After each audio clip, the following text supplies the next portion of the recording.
clock, 25, and he's bumped out.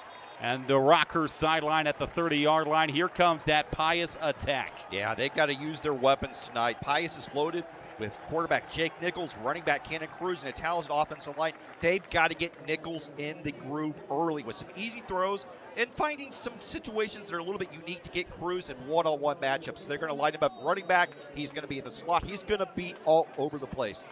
For Rockhurst, they're bigger up front. They've got some great returning defensive linemen. They need to establish the line of scrimmage on the defensive side of the ball. Their quarterback, Jake Nichols, one of the rising stars at the quarterback position in the KC Metro. He starts out of the shotgun, and he is going to give to Cruz behind the right side of that line, and he stood up and pushed back a yard in the backfield. Yeah, look at that. Cash Lewandowski, the star running back, making a play at middle linebacker. Kelly Donahoe still believes in, hey, if you're the best player, you're going to play on both sides of the ball. And that's your star running back making a huge tackle for a no gain there on first down. Back to the line of scrimmage and no further. Out of the pistol set, three receivers to the left side for Jake Nichols. High snap, play fake. Hitch route over the middle is complete across the 35, breaking a tackle and charging out near the first down marker is the slot receiver, Brock Chisholm. His first catch is going to move the chains. Yeah, Brock Chisholm, Coach Severino calls him his Swiss Army knife because they can utilize him all over the place. Lines up inside, outside, and right there. He was Nichols' go-to guy for the first down. 22 catches, 5 touchdowns through the air a year ago for Brock Chisholm. Nichols, another high snap, is going to give to Cruz on a counter. Finds a little bit of wiggle room and slides out to the 48, 2 yards shy of midfield. Nice job by the Pius offensive line. Kyler Kuhn opening up a nice hole. We're seeing some no huddle look from Pius here. They did not show that much at all during preseason. 2nd and 3 on the opening drive. Out of the pistol, they give to Cruz, this time running left side. Patient running. He's got a first down as he submarines across the Rockhurst 45. That's exactly what I love about Cannon Cruz. He is patient. He finds his holes, and when he puts his foot in the ground, he goes. He is a legitimate laser-time 4.5, 4.4 kid. Simo jumped in on him, and they got a good one. Just shy of 1,000 yards a season ago. 14 touchdowns on the ground. Also caught 14 balls out of the backfield. And he was banged up most of last season, too. And he has got, like Jeremy mentioned, that next level size at 6'1", 205. They're going to fake it to him, throw a hitch route near side. Chisholm again, a high grab, and he sprints out of bounds near the 35-yard line. Call that 9 yards on first down. That's easy pickings. Got a D1 quarterback finding the uncovered receiver out wide. Brock Chisholm wide open, gets the first down.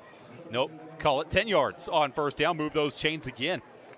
We knew this Pius offense could move it. They struggled against Rockhurst in the opener last year, but outside of that game, they still averaged just shy of 30 a game. Well, they looked great at points last year in that game, but this just did not have the depth to keep it going the entire game. 3 receivers to the left side. Out of the pistol, they operate again. Nichols off the right hash. Play fake, and his pass is batted down at the line. Lewandowski got a hand on it.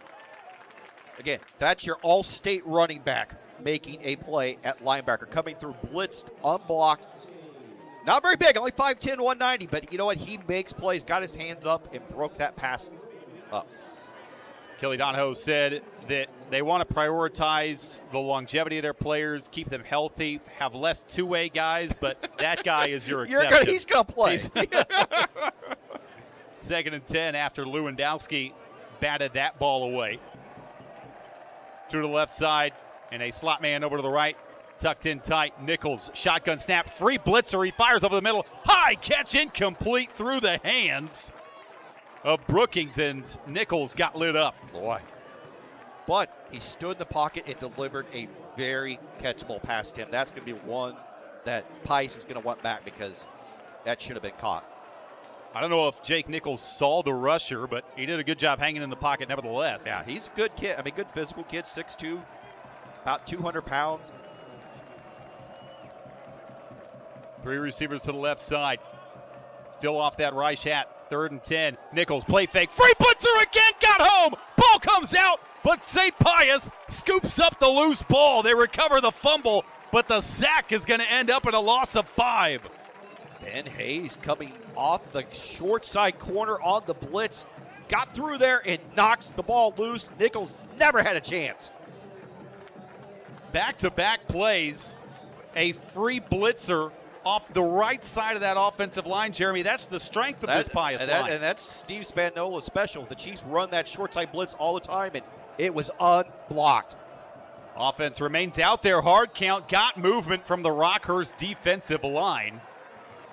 And St. Pius came out in an offensive set. We see that a lot at the high school level. Doesn't mean they're going to go for it. They may try that little pooch kick. But now it changes maybe the thought process here a little bit. You know what? I might be go for it. I mean, you have nothing to lose here. You're the underdog against the Class 6 team. Let's go for it. Roll the dice. You've got some weapons on offense. Go for it. 4th and 10 at the Rockhurst 34-yard line. They line up in the shotgun. 2 receivers to the right side. Nichols with a hard count, trying to draw Rockhurst off again. Now he changes the play, and he'll back up into punt formation. Nichols with a rugby-style boot. A line drive punt is going to sail 5 yards deep and roll out of the back of the end zone. So Pius puts together a drive, but ultimately stalls out after the sack. And now, Jeremy, maybe the most highly touted offense in the Metro this year. Wow. Rockhurst, we will see them for the first time this season. Yeah, we'll be interested to see what happens, because in pregame, they were out there throwing the ball all over the place. They've got weapons. And Tristan Johnson, a 3-star junior prospect. Blake Thomas, a Harvard commitment at receiver. They've got Miller. They've got Lewandowski. They've got blue-chip offensive linemen. Are they just going to line up and ground and pound, or are they going to let their weapons touch the ball? We'll see here. 2 receivers in the formation, and as Rockhurst always does, Garrett Miller, the quarterback, steps in under center. He's going to turn, give to Lewandowski, but hold everything. We've got whistles and a false start on Rockhurst to open their first offensive possession of the season. Yeah, Rockhurst should dominate up front here tonight. Rock has better depth, better size, and more talent across the board at the offensive line. For them to win tonight, they've got to dominate the front and dominate the time of possession. Avoid the turnovers, avoid the penalties, as we saw right there.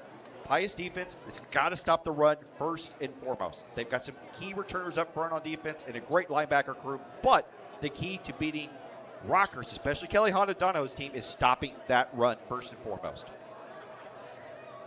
Now out of the shotgun on a 1st and 15. Miller, short drop, fires a comeback route, far side, catch made, and then sandwiched at the 21-yard line is Blake Thomas, the Harvard commit. Fart forward for another couple of yards, call it a gain of 7. I love watching Blake Thomas. He committed very early in the recruiting process. A kid, if he'd gone through it, maybe, no offense to Harvard, a good FCS team, a playoff team last year.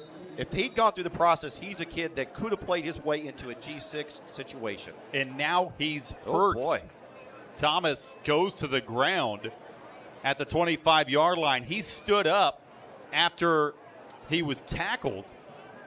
It started walking off, but now he is down at the 25-yard line. Discarded the helmet in the process. Very frustrated is Blake Thomas, the senior Harvard commit, after his first catch of the season.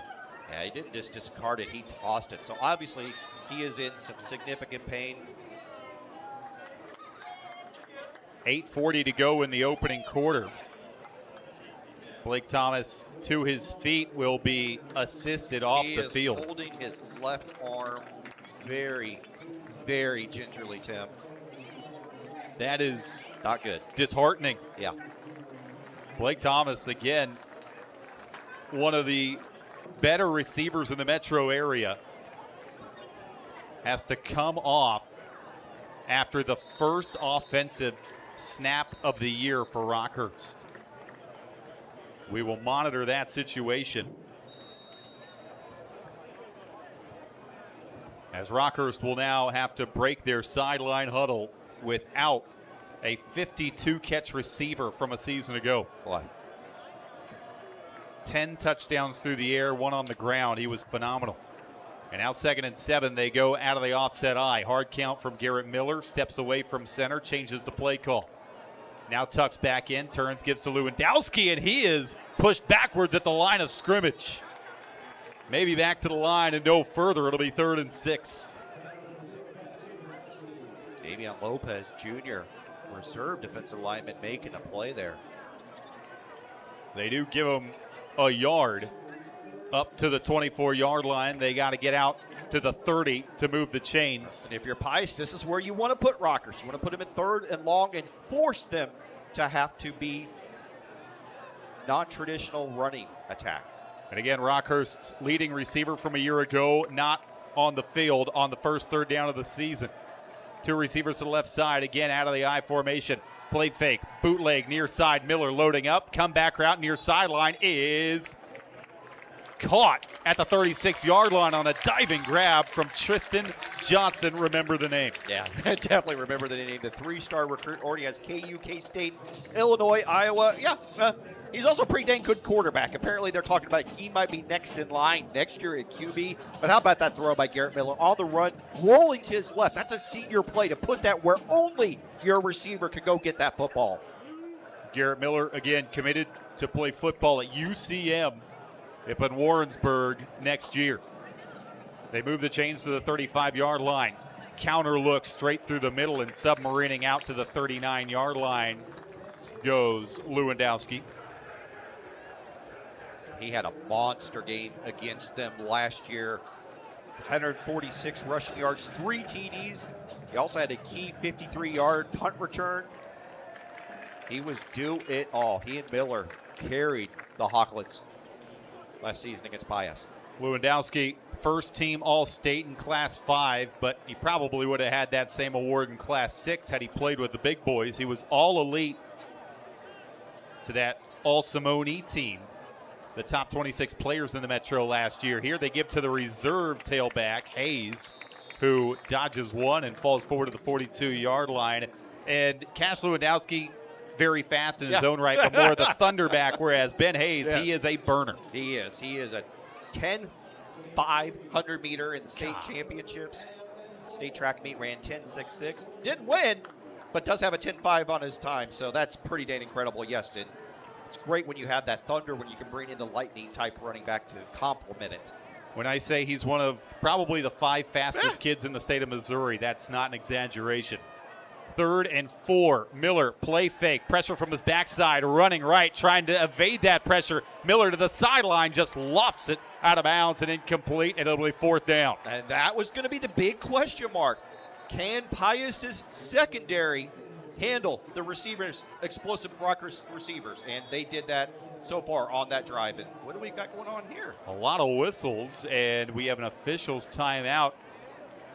I don't know, they were sure blowing those whistles as if a flag had been thrown. No laundry on the field.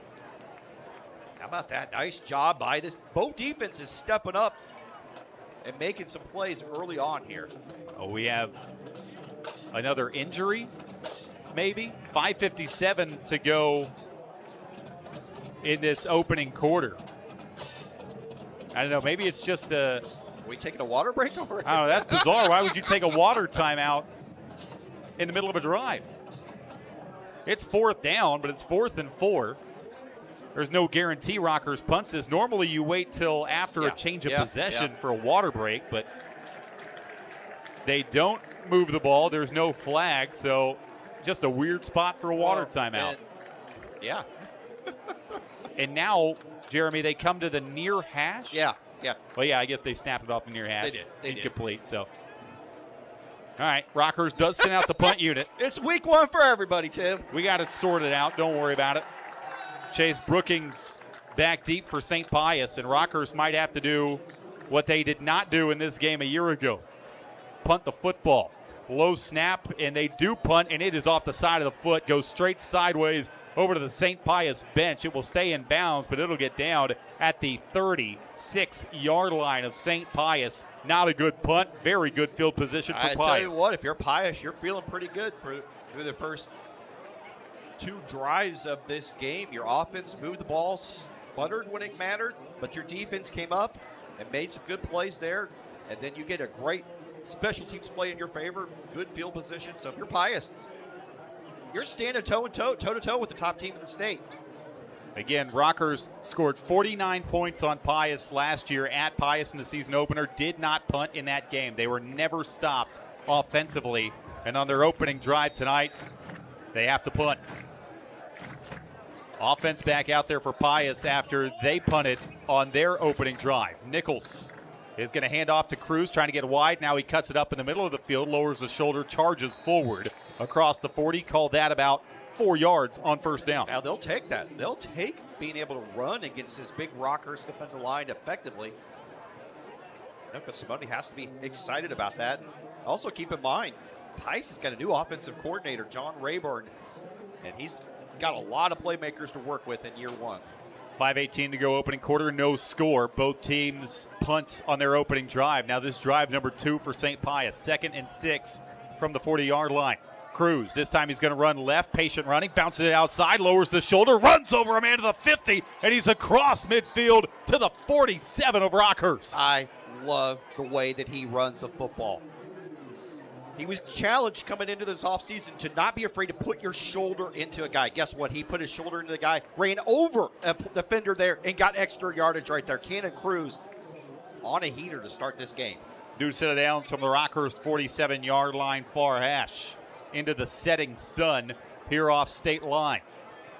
2 receivers to the right side, out of the pistol set they go again. Jake Nichols will give to the backup tailback, who's met 2 yards deep in the backfield. Cash Lewandowski flashing everywhere. That time Sheldon Kite was also in on the stop. Yeah, take your pick. The defensive lineman, the linebackers won that battle this time around. Caden Locke, that was his first carry of the season. 5'8", 180 junior.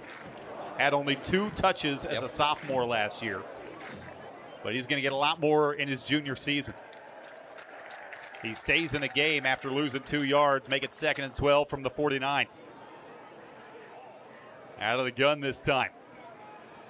Belt high snap. They're going to give to him again, and one more time. He's got nowhere to go. He falls forward for maybe a yard, and it'll be 3rd and long. Cannon Cruz comes back onto the field. Keep an eye on how they use him. They love to throw the screen game to him. They also got Liam Lingerfeld, a sophomore receiver. 6'6", 240.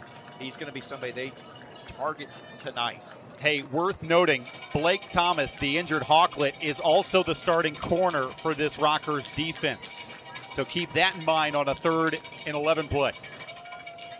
3:25 to go, opening quarter. 2 receivers to the right side. Hard count. Movement.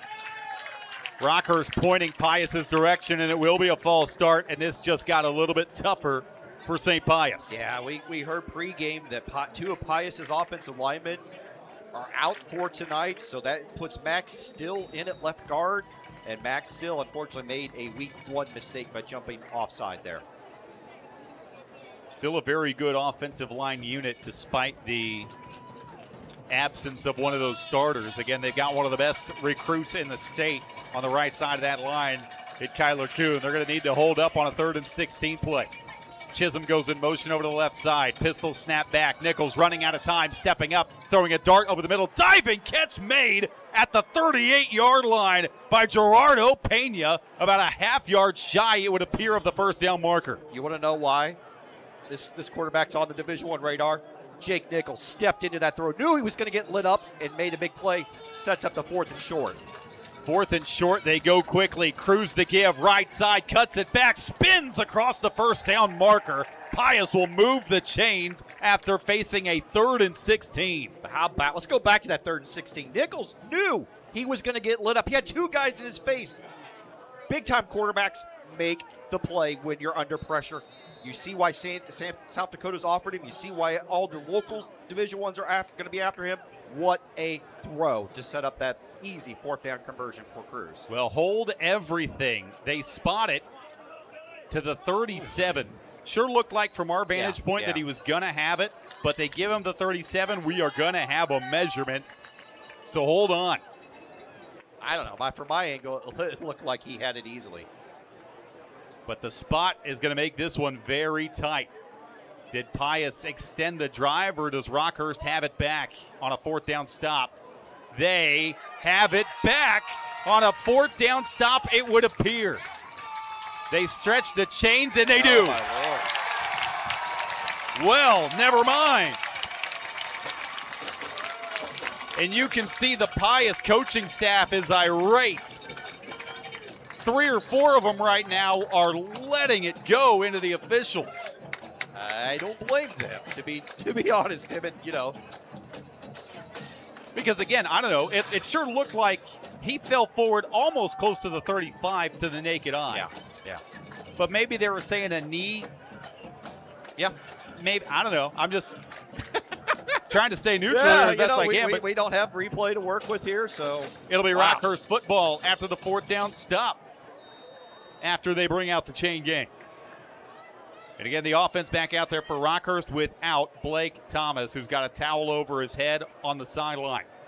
Low snap. Garrett Miller digs it out of the dirt. Has all day to throw. Stepping up to the left side. Now Garrett Miller wants to tuck and run. He's across the 45. Stutter step, and he jumps out of bounds near the 49-yard line. Move the chains. Gain of 11. See, that was one of the knocks on Garrett Miller going through the recruiting process. Is he escapable? Is he fast enough to make people miss? Guess what? He is. He made a great play there. Nothing was there. Was patient, and then scooted and showed just enough of a speed burst to get a first down. To the 48-yard line, just shy of midfield. 2:06 to go opening quarter. Still no score. Rockhurst had to punt on their opening drive. And now drive number 2, just shy of midfield after the 11-yard tuck and run by the quarterback, Garrett Miller. Now he motions the running back out of the backfield. Empty set, screen pass to Lewandowski near side. Dodges a man at the 50, and he fights across the 45 up near the 44. Love the play design. Motion, Lewandowski out there to the sideline on the left. He was wide open. There was nobody that came with him. Easy toss and catch. And him in one-on-one situations, look out. And now Ben Hayes, the speedster, will come in on a 2nd and 2 play as we tick near the end of quarter 1. A packed house. What a great atmosphere. Standing room only from Rockhurst, as you would expect in week 1. 3 to the right side, 1 to the left. Shotgun snap back. Miller all day. Rainbow deep left side for Tristan Johnson. Incomplete. That ball carries out of bounds. You can see them do that a little bit more here. They've got those weapons in receiver. Got a senior quarterback. Why not? Why not? It was 2nd and short. Go for the home run. Come back on 3rd down and convert it. 61 seconds to go in this opening quarter. And now it's 3rd and 2 after the incompletion on the deep ball. Still no score. 2nd drive of this opening quarter for Rockhurst. Twins receivers to the left side. Offset eye off the near hash. Miller, toss play for Lewandowski. He's got the first down, and he's pushed out of bounds near the 39-yard line. Yeah, easy pickings. Easy pickings. Running behind big James O'Farrell, number 77, the Cornell commitment. He's back after a knee injury last season. 6'6", 285. Going to be one of the key players for Rockhurst this season. Absolutely love his upside. Some great offensive linemen in Kansas City this season. Long term, James might be one of the best. That's saying a lot because, oh yeah, they've got Kyler Kuhn on the other side as a 4-star kid. I'll touch more on that here in a minute, but first, 56 seconds from the 39 of St. Pius goes Rockhurst out of the gun. Low snap again. This time they're going to give it to Ben Hayes. Slippery through the middle of that defense across the 30 up near the 26. Oh, Ben Hayes making men miss in a phone booth. Yeah, no doubt. Great run. Showing that athleticism. Also, Jack Sprague opening up a nice hole, who he is also back from an injury season last year. Brown and Penn have offered him. Jeremy, you were telling me about the left tackle, James O'Farrell, the Cornell commit in pregame. And again, Cornell, awesome Ivy League school, but you said he is Division I talented. Oh, yeah. Keep in mind, Cornell's FCS Division I. That being said, if he had gone through his entire recruitment, I have zero doubt he would have been a Power 4 type kid. 4 wide in the formation. They give to Hayes. This time, he's blown up a yard deep in the backfield. That's Lopez. We've called his name multiple times here tonight. The junior listed as the number 2 defensive nose guard. He's making some plays tonight for Pius. They call that, as a matter of fact, a loss of 3 It'll be 2nd and 13 when we open the second quarter. No score from Rockhurst between the Hawklets and the Warriors on Sports Radio 810. Enjoy cold drinks and good times at Eddie's Tavern, located in the Northland on 45 Highway.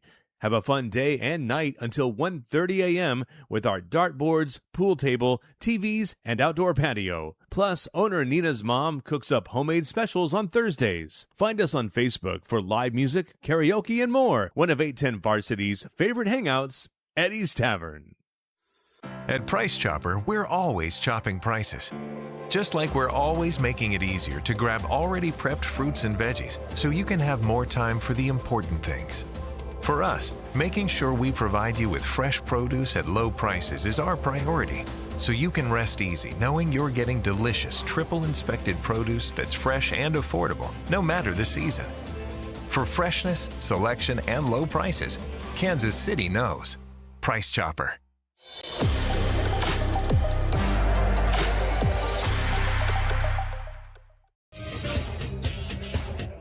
Back from Rockhurst, 0-0 as we welcome you back on Sports Radio 810.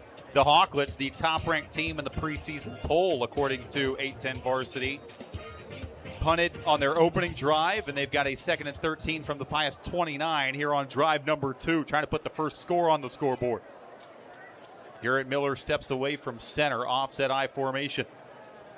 Miller turns, play fake, bootleg right, pressure in his face immediately, stepping up in the pocket, weaving through defenders, and he skips this pass in to his intended target. It'll be 3rd and 13. He was looking for Tristan Johnson. Yeah, that's one, Garrett.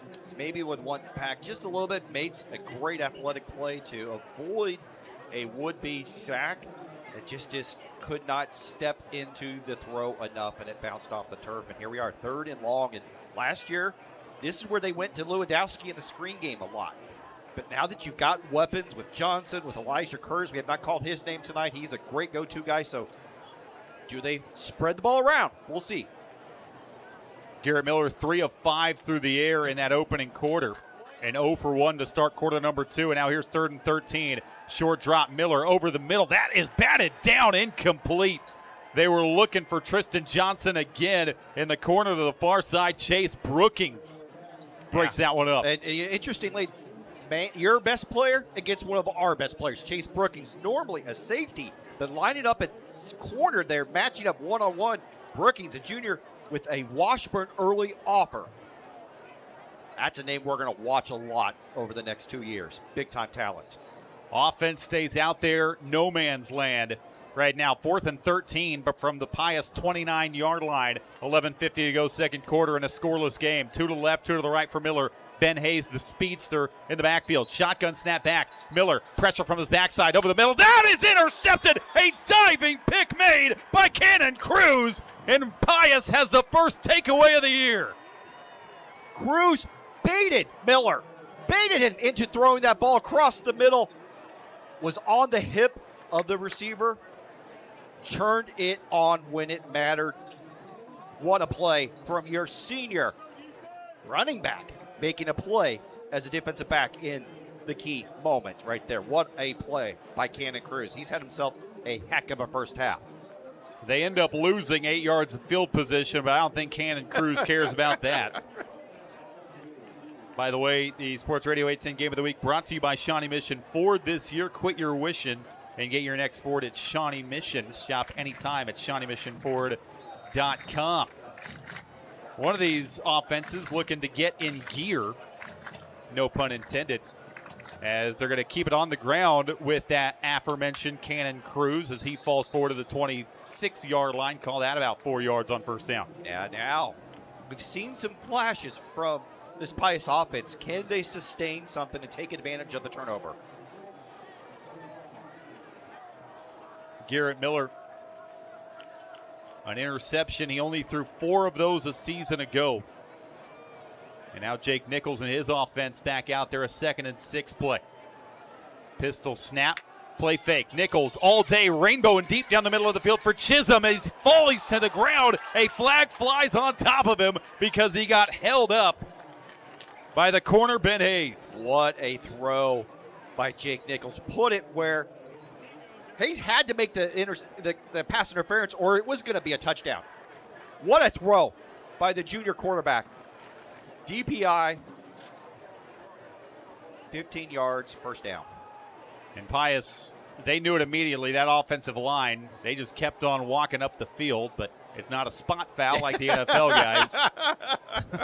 And we've learned it's also, over the years, it's not an automatic first down. So, yeah, all that type of stuff. But, yeah, what a throw by Nichols. I've been just so impressed with what we've seen from him in this first half. In this case, it will move the chains out to the 40-yard line after the pass interference. How about Brock Chisholm also? Again, he's their go-to guy. He is their guy they're going to target in this passing game. He's already got 2 catches. Jake Nichols 3 of 5 through the air in that opening quarter for 36 yards. And now they spot at the 40-yard line, 11:06 to go till halftime. 2 receivers bunched tightly to the right side. They're going to keep it on the ground with Caden Locke. Cuts back into a wall of blue jerseys. No gain. Oh, boy, some extra. Oh, no, can't do that. Pushing and shoving after the play. A Pius lineman and a Rockhurst defensive lineman getting into it without helmets, and somehow we come away without a penalty marker. It was Stone Cersei, the center, going against linebacker Tommy Hendricks. We got a little WWE action going on here in week 1, and you know what? I'm okay with it. I am too. Yeah, you know, they both got their licks in, and because of it, Cersei has to come off because his helmet came off, so he got punished. Hey, credit to the officials. They saw it. You pushed. They pushed. It's a wash. 2nd and 10. Nichols takes that snap off his left hip, fires a hitch route, high catch made, but then dragged down immediately is Gerardo Pena at the 42-yard line. Good tackle by Peter Nixon. Yeah, great one-on-one tackle. You gotta make those tackles. Gotta make those tackles when you're one-on-one on an island out there, and that's exactly what he did. That's a tough tackle on that quick hitch route. If you let the receiver gain his footing, then you've got to stop him in the open field. But Nixon was on it in a heartbeat. 3rd and 8, 9:45 and running in this second quarter of a scoreless game between Pius and Rockhurst. And this is where Rockhurst has brought the pressure every time. Do they do it again? 3 right, 1 left for Nichols out of the pistol, but not before. Whistles and a timeout taken by Pius, and that gives me another chance to tell you that the Sports Radio 810 High School Football Game of the Week is also brought to you by Shawnee Cycle and Power Sports, your premier power sports and motorcycle dealer. From motorcycles and dirt bikes to ATVs, UTVs, and scooters, Shawnee Cycle and Power Sports has what you need to fuel your next adventure. Also, if you've been hurt in a car wreck, call 816-888-750. Mike's got this. Big 3rd down coming for Pius. Yeah. And I like the timeout by Coach Simone. Get organized. I mean, you've had the momentum in this first half. You're throwing punch for punch with the #1 team in the state. You've got an opportunity here. You've got some momentum. Let's settle it down. Let's take a timeout. Let's get the right play dialed up here. Because you know Rockhurst is probably going to bring some pressure here. So get your blocking assignments down. Find the matchup you like. And let your playmakers make the throws. Remember that last drive, Pius got stuffed on 4th and a yard, but prior to that, they had a 3rd and 16 and completed a 15-yard ball to set up the 4th and 1. I have to imagine Chisholm or Cruz are going to be involved in this. We'll see. 3rd and 8. Can Nichols extend the drive for Pius? Rockhurst showing pressure. They'll bring 5. Nichols over the middle, through the hands and incomplete. He was looking for Caden Locke. Running back turned slot receiver on that 3rd down play, and now Pius will send out the punt unit. Yeah, that's one he's been so accurate tonight. That's going to be one he wants back. Kate, 5'8"-ish, and that one was just high. Just high. Couldn't go get that one. You ask him, though, he should catch that through his hands. And now the punt unit out there. And Rockhurst will send back 2 lethal returners, Tristan Johnson and Cash Lewandowski. Remember, Lewandowski had a huge return in last year's game. Low snap, a line drive punt, and Tristan Johnson's not going to have a shot at it. It's going to take a good Pius roll across the 25 and get down to right in front of their sideline at the 23-yard line. How about this? 9:17 to go in the second quarter. Rockhurst and Pius almost broke the scoreboard a year ago, and we've got a scoreless game. And I fully expected this to be a shootout. I fully expected, with all the offensive weapons that both teams have, for them to run up and down the field and it to be a racetrack type of game. Give the defensive coordinators a lot of credit. They've done a great job here, this defense, and both defenses have done a great job here so far tonight. 9:17 to go till halftime. Tim Spurl, the recruiting guru, Jeremy Crabtree alongside with you on Sports Radio 810. No place we'd rather be for week 1 of high school football.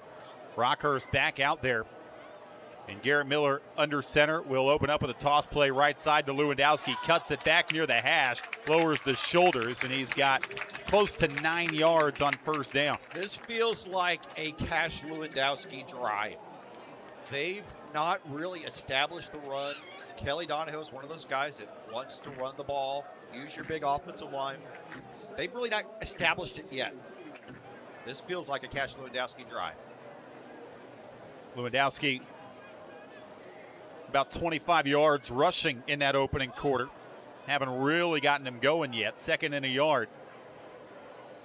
They're going to give it to him on a counter play. Lewandowski shedding tacklers, gets back to the line of scrimmage. And it looks like the initial spot's going to give him the first down.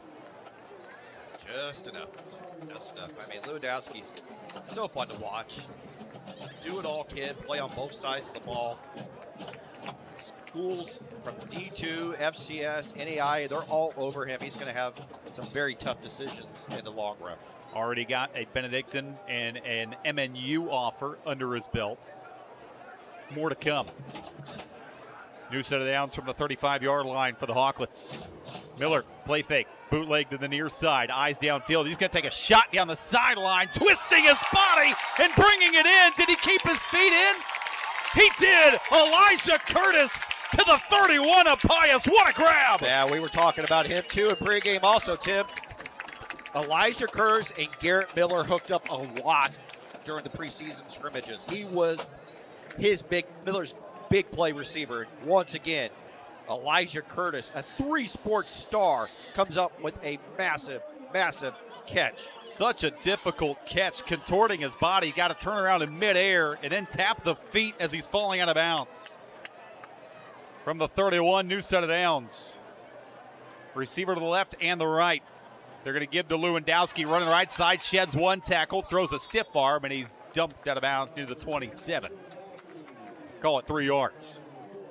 And you can't ankle tackle him. You can't ankle tackle him. You've got to get your head and shoulder across and drive those feet, and didn't happen on that play. What I love about watching Lewandowski is he just always, Tim, seems to be falling forward. Even on a simple run, he always gets positive yardage. 2nd and 7. 2 to the right side, 1 to the left. Burt Gasson in the slot, goes in motion over to the left side now.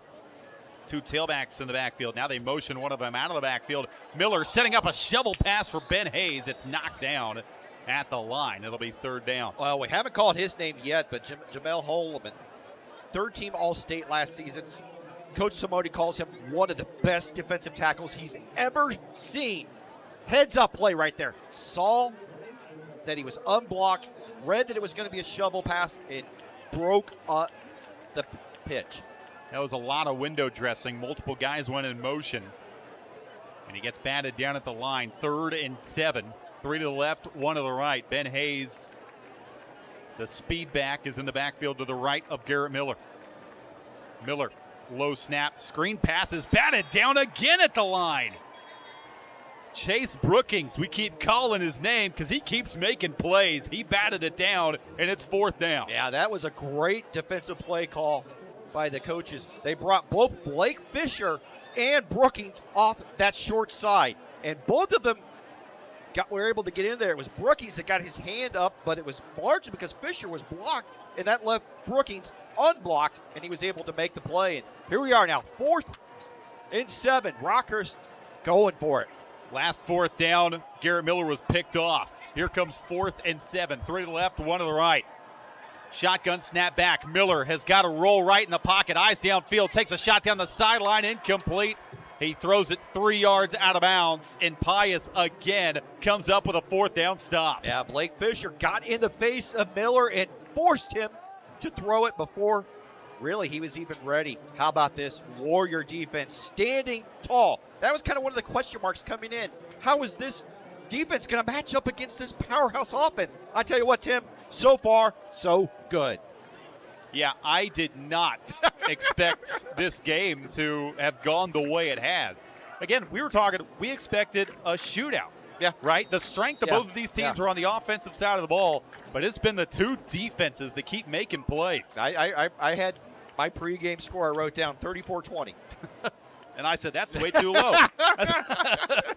7:40 to go till halftime. The Pius offense back out there again. Receivers bunched tight to the right side. They're going to give to Cruz running right, submarined at the 25-yard line. It's Cruz Lewandowski. Remember that name. Cash's younger brother, but Cruz will tell you he's the better of the two. I like that. One of the few freshmen ever to start at Rockhurst. Remember that name, guys. What a great open play to blitz through there and make the tackle. As a freshman, he had 52 tackles for Rockhurst last year. 2nd and 11 after they lose a yard on the run play. Play fake over the middle. Chisholm's got it. Across the 31-yard line, gang tackled right there. And it'll set up a 3rd and about 6 play. I like the play call, though. I like the play call. You get some positive yardage, make this a more manageable 3rd down situation. Did you see that ball come out of Nichols' hand, Tim? Boy, got some pop. He's got some mustard on it. It's a next-level arm. And, again, I think last year we talked a lot about it when we watched Rocco play.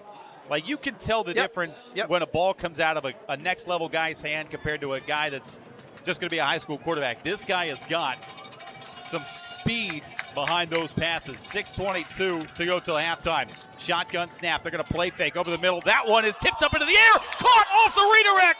Across the 40-yard line goes Brookings. Near side 30. Cutting back 25. Brookings is going to go. Are you kidding me? But a flag flies near the 5 in the area of a block in the back. Yeah, let's see what happens first here before we talk about it. Oh, my Lord. For now, it's a touchdown off a deflected pass. But again, a flag down as Brookings is streaking into the end zone from behind the play. Pius walking back as if it is going to be a block in the back, but even if it is, they're going to be near the red zone. Yeah, Tim, that should have been either intercepted or, punt team running out there. Instead, Brookings, right place, right spot, and he caught that in full stride and then took off and made some really nice cuts before the block in the back. You know what? You want to spring an upset? You need some quirky plays like that to go your way. So it is a block in the back, but it occurred, it must have occurred inside the 5 because they spotted at the 15. Wow. And Brookings, there's no one within 5 yards of him. So put a pin in that for the moment.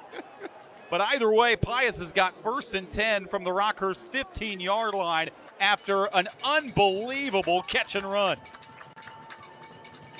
2 receivers wide to the right side for Jake Nichols out of the pistol.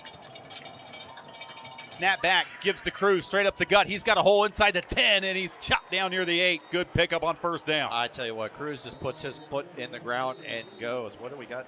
Official timeout. Another whistle. And it looks like we are going to have another water break timeout. 5:58. Nobody took a timeout. And both teams are sent to their sidelines. They must have strict instructions from the state to get these hydration breaks in. And it's interesting because this is a quasi timeout for both teams now. They get to game plan and strategize how you're going to attack this critical red zone opportunity. Yeah, and it's, I don't know, in a normal game, this is kind of a mute point. But I think this is sort of a problem for Pius. It almost kills momentum. Yeah, right? I agree. By the way, 53 yards on the catch and run off the deflection to Chase Brookings. That's been the biggest play we've had of the night by far. That should have been incomplete, fall to the ground, punt team's running out there. Brookings, right place, right time, And you see why Washburn offered it. You see why he's going to be a kid that's going to increase his recruiting attention. That was a big-time play. I know he caught it on the run, but, man, he glides away from people. And that's the difference. That's the thing. You talk about the quarterback with the arm strength. Receivers, they separate after they make catches like that. And Brookings plays both ways. He's made some great plays on defense here tonight. But I tell you what, that was just him gliding after he caught it, like you said, Tim. After the hydration timeout, 2nd and 3 near the 8-yard line. Nichols gives to Cruz, dodges one man in the backfield, bounces it out left, cuts it back, and he slides to his seat shy of the 5-yard line. His cleat just slipped out from underneath the him. sniper got him because he put his right foot into the ground to cut it back up, Tim. If he gets his feet underneath him, he scores. They mark it right at the edge of the 5-yard line. They do not give him the first down. They don't even call for a measurement for now. They did give him the first down, so never mind. 1st and goal from the 5-yard line for Pius. After Cruz gets just enough. Twins receivers to the right side. Nichols out of the gun. He's going to give to Cruz, running behind left guard, and he gets dropped right at the line of scrimmage. Yeah, Lou Connell made a nice one-on-one tackle against Cruz, and that's not easy. Cruz, 6'1", 205. Connell's 6'1", 190, so he's not small either, but it's not easy to bring down a Division I bound running back one-on-one, and Connell did a great job at that on that play. 5:04, clock rolling. This is a monster drive. Still no score from Rockhurst, but Pius is knocking on the door. 2nd and goal from the 5-yard line. Nichols, play fake. No, he is going to give to Cruz, and he's upended at the line of scrimmage. Here comes 3rd and goal from the 5. And Nichols is athletic, Tim. We've yet to see him pull on that zone read. You have to feel it's coming at some point. Place is about to get loud. Here comes Gerardo Pena. An extra receiver into the game for Pius on a 3rd and goal. Pius has had 2 plays and a goal-to-go situation. Hasn't moved it yet. Still off the 5-yard line. 4 wide in the formation. Nichols is going to roll to the right side. Nichols intended to take off and dive. Fight for the end zone. Is he in? He is. Nichols on the extra effort has got Pius on the board first. Knew it was coming. Nichols is an athletic quarterback. Yes, he's got a cannon, but he's also can hurt you with his feet. Right time, right place, tucks it up and gets into the end zone. Shows some toughness at the end, and Pius making the plays here in this first half. Jake Nichols had 1 rushing touchdown all season last year. And the first touchdown the Warriors score in 2026 is off a Jake Nichols keeper around the right side. He had a whopping 10 yards of rushing last season, but you know what? That was 5 yards and 6 points. And the offense will be out there in that swinging gate formation to potentially go for 2. And now they will line up in field goal formation. But not before we get whistles, because we've got an encroachment on Rockhurst. And now does this change your thought process? That's going to go ahead and put the ball inside the 2-yard line. Yep, they're going to go for it. Calling the offense back out there. That's one of those week 1 mistakes. And those are mistakes you usually don't see Rockhurst, of all people, make. And that's why you run that swinging gate, by the way. Because it's odd. You don't necessarily game plan for it. But they all come out in that funky formation, then they all sprint back to the line. Maybe there was a hard count in there, but they move it a little bit closer inside the 2. Offense out there for Pius after the encroachment. They'll try to add 2 onto the Jake Nichols touchdown run. 2 receivers to the right.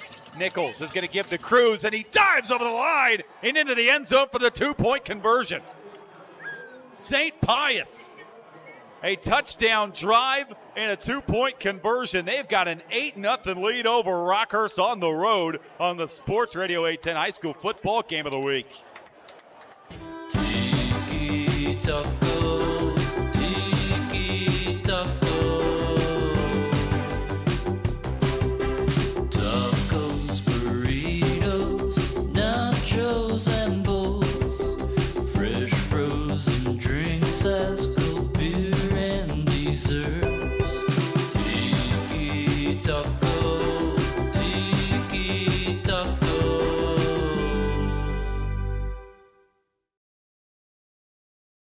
Enjoy cold drinks and good times at Eddie's Tavern, located in the Northland on 45 Highway. Have a fun day and night until 1:30.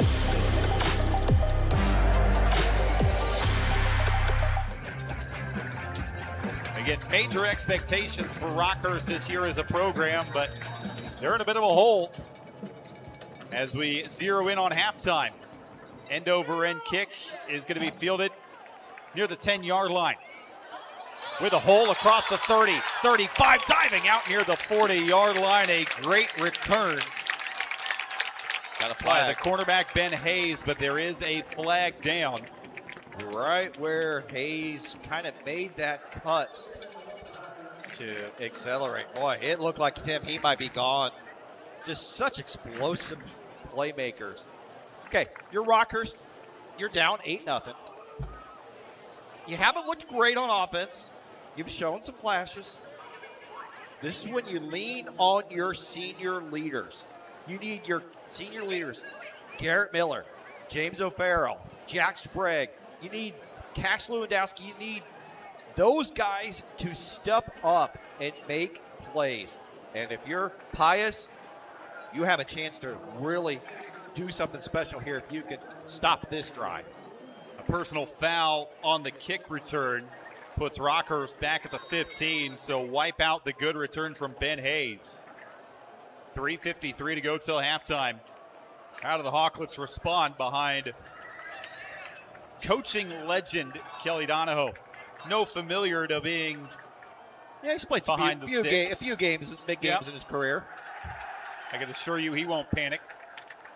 Offset I formation. Miller, play fake. Bootleg near side. Throwback for Lewandowski. He's got it across the 25. Makes a man miss near the 30. Lewandowski with a stiff arm 35. And he's run out of bounds just shy of the 40. Like the play call. You know what I was most impressed with on that play, Tim? But Jamel Holloman, the defensive tackle, 30 yards down the field, running Lewandowski down. That's the type of hustle you need if you're going to spring an upset like this. But like the play call right out of the gate, playmaker to playmaker, Lewandowski gets some big yards. Rockhurst has not had a lot of explosive plays, but they get one in a much-needed spot. That gets them out near the 38. That's almost where the initial kick return would have been.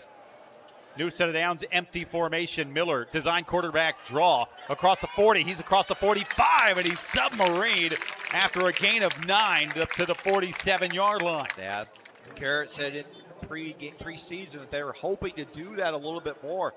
He's athletic. I mean, he's not going to win a foot race with a ton of people, but he can make people miss and is athletic enough to get positive yardage when it's needed. And right there, gets 8-9 yards on first down. The last two Rockhurst drives have both ended on fourth down. An interception and an incompletion. 2nd and a yard, just shy of midfield. Miller rolling right. Running out of time, getting chased, and he's just going to throw this one into the Rockhurst sideline. We haven't had a chance to talk about Thomas Dickerson yet tonight. Transferred in last season, but was ruled. We got an injury? Oh, yeah, we do got an injury here. But let's finish the story on Dickerson. Was ruled ineligible before game 1. Was named team captain and did not get to play at all last season. He's going to be a highly recruited kid coming into the season, a 6'1", 215-pound linebacker. He could have hung things up, Tim. Had to play JV all last season. could have turned it into an awful experience. Instead, came back this offseason and was going to use this as his breakout season to get on the recruiting radar. And right there was in Garrett Miller's grill and forced him to throw the incompletion. Loved the hustle by Dickerson. That's a name to definitely keep an eye on here this season for Pius. The injured Hawklet was Burt Gasson, who is to his feet and walking off under his own power. Hey, this gives us a chance to remind you that the Sports Radio 810 High School Football Game of the Week this year is brought to you by Shawnee Mission Ford. Quit your wishing and get your next Ford at Shawnee Mission. Shop anytime at ShawneeMissionFord.com. So 3rd and 1, Gasson able to get off under his own power. Again, we lost Blake Thomas on the first offensive snap of the night. He has not returned. Yeah. So Rockhurst really thin at receiver now. 3rd and a yard. Lewandowski the deep back. Miller is going to give it to him. Hesitates, and he's blown up in the backfield. He may have lost a half yard, and it's going to be 4th down. That's one of the rare times that Lewandowski was not able to really fall forward. Instead, like you said, Tim, they're measuring, but it looked like he was well short. I mean, just from our vantage point, it's he's a whole not yard there. Short, right? He's not there. Look at where the sticks are. But again, I think that's maybe a favorable spot as well, right? He never made it back to the line of scrimmage from our vantage point. But we are 0 for 1 on the season with these, so don't take our word for it. 2:37 to go till halftime. And even if he's short, Rockhurst will still have another knock. It would be 4th down. 8-0 St. Pius. They just scored and got the 2-point conversion on the previous drive. And Jeremy, we're back to 50%. He is short. That was well short, too. So, you know what? You got the big guys. You got the Division I recruits. Run behind them. Convert the first down. You got the all-state running back. This should be an easy conversion. But that Pius defensive front, it's done a great job. They blew that one up on 3rd down. And now here we go on 4th and a yard. One receiver to either side. A lone back is Cash Lewandowski behind Garrett Miller. Miller, quarterback sneak. He's got the first to midfield. Yeah, when in doubt, just lean on your 6'2", 190-pound quarterback to make the play. And Jack Sprague at center. Remember, he's Division I bound as well. Brown and UPenn have already come knocking. And I would imagine more to come. 2:12 to go in this first half. 2 backs in the formation. Miller sends a man in motion. He's going to flip it to Tristan Johnson. Flag flies in the backfield as Johnson gets bottled up at the line of scrimmage. Yeah, he called that one right out of the gate. ID when you can. This gives us a chance while we tend to the flag to pause for station identification. KCFX HD4 Harrisonville, K279PI Kansas City, 103.7 FM. Sports Radio 810 WHB, Kansas City. Illegal formation is the call. And Rockhurst will go backwards on 1st down. Now they declined it. So, okay. 2nd and 10. Instead of taking the penalty, Pius decides to take the down. And you don't blame them. Again, Rockhurst has, one explosive play all night. Pius has done a great job of keeping Rockhurst in front of themselves. 1:58. They roll the clock in this first half. 2 receivers to the right side. Miller will line up under center on a 2nd down play from the near hash. Hard count. Steps away from center. That clock rolling. Miller gives to Lewandowski on a counter play, bouncing it out near side, lowers the shoulder, and he's dragged down a yard deep in the backfield. Pius is all over the run. How about that? Blake Fisher setting the edge. The outside linebacker also plays point guard on the Pius basketball team. 2 sports star set the edge.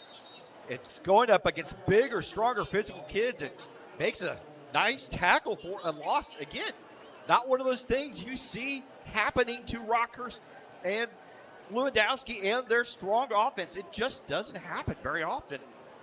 Tell you what, Coach Simone was fired up about this defense. Last year, new defensive coordinator, new staff, new everything. Some things were changed up. They were trying to think too much last year. This year, they're just flying around and making plays. This is an eye-opening performance so far from this Pius defense. Hey, by the way, if you've been hurt in a car wreck, call 816-888-750. Mike's got this. Also, high school football on Sports Radio 810 WHB is brought to you this year by Shawnee Cycle and Power Sports, your premier power sports and motorcycle dealer. From motorcycles and dirt bikes to ATVs, UTVs, and scooters, Shawnee Cycle and Power Sports has what you need to fuel your adventure. 1:17 to go till halftime. 3rd and 12. Rockhurst has lacked the explosive play. They need one here. This feels like a very critical moment in this game. If Rockhurst somehow can convert here, get a touchdown, you feel pretty good. Okay, you know, we didn't play our best. We're still toe-to-toe. But if you don't make this play here and have to punt the ball back, then you're going down dejected into half. Two receivers in the formation. Play fake. Miller running out of time, dancing to keep it alive. He dumps it off to his tight end, who is going to get submarined at the 37, but not before a first down. I don't know how to really describe that, because it looked for a second that Miller lost the ball as he went to the line of scrimmage and somehow, some way was able to find Luca Abreu, the reserve tight end. Move the chains. New set of downs to the 36 of Pius. Out of the gun, 2 to the right, 2 to the left. Miller, shotgun snap, dumps it off to Ben Hayes in the flat. Spins around 1, and he is going to get dragged down at the 41-yard line. Loss of 4 on the play. Charlie Pringer, great one-on-one tackle. To beat the best, you have to have those victories in those one-on-one individual battles. And that was one right there. So if he doesn't make that tackle, look out. We're talking 20-yard gain plus. Or remember, Ben Hayes, one of the fastest kids in Missouri. Maybe more. And all he needs is a step, and he's going to get down the sideline, but an unbelievable open field tackle. Just tremendous. I mean, this defense, you just got to applaud the Warriors defense. Just so fundamentally sound. Right spot, right play, run fits great. Form tackles on defense. Batting balls down when it matters. I mean, outside of just two plays, they played outstanding. I mean, this defense looks like they're in week 3 of the playoffs. Yeah. They are on their assignments, and they are tackling wonderfully. You don't see this a lot week 1 at the high school level, but this Pius defense continues to impress. 2nd and 14, 3 to the right, 1 to the left. Miller out of the gun. He is going to roll right on the snap. Miller, eyes downfield, still holding it. Now he's going to throw back across his body. Diving catch by Tristan Johnson at the 33-yard line. Yeah, they're going to need to have some of that with 30 seconds left.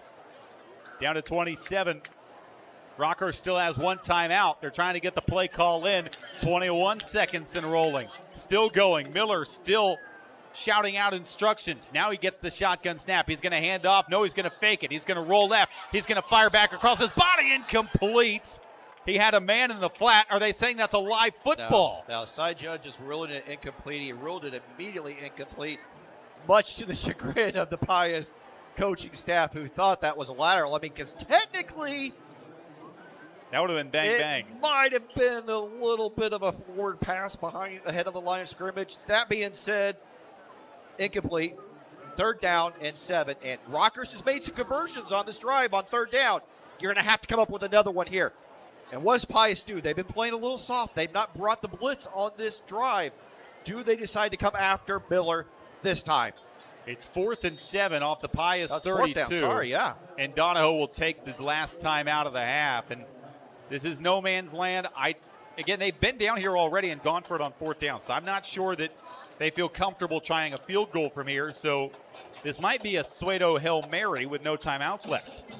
Yeah, and you've got Tristan Johnson could get the football. You got Elijah Curtis, both those guys 6'1".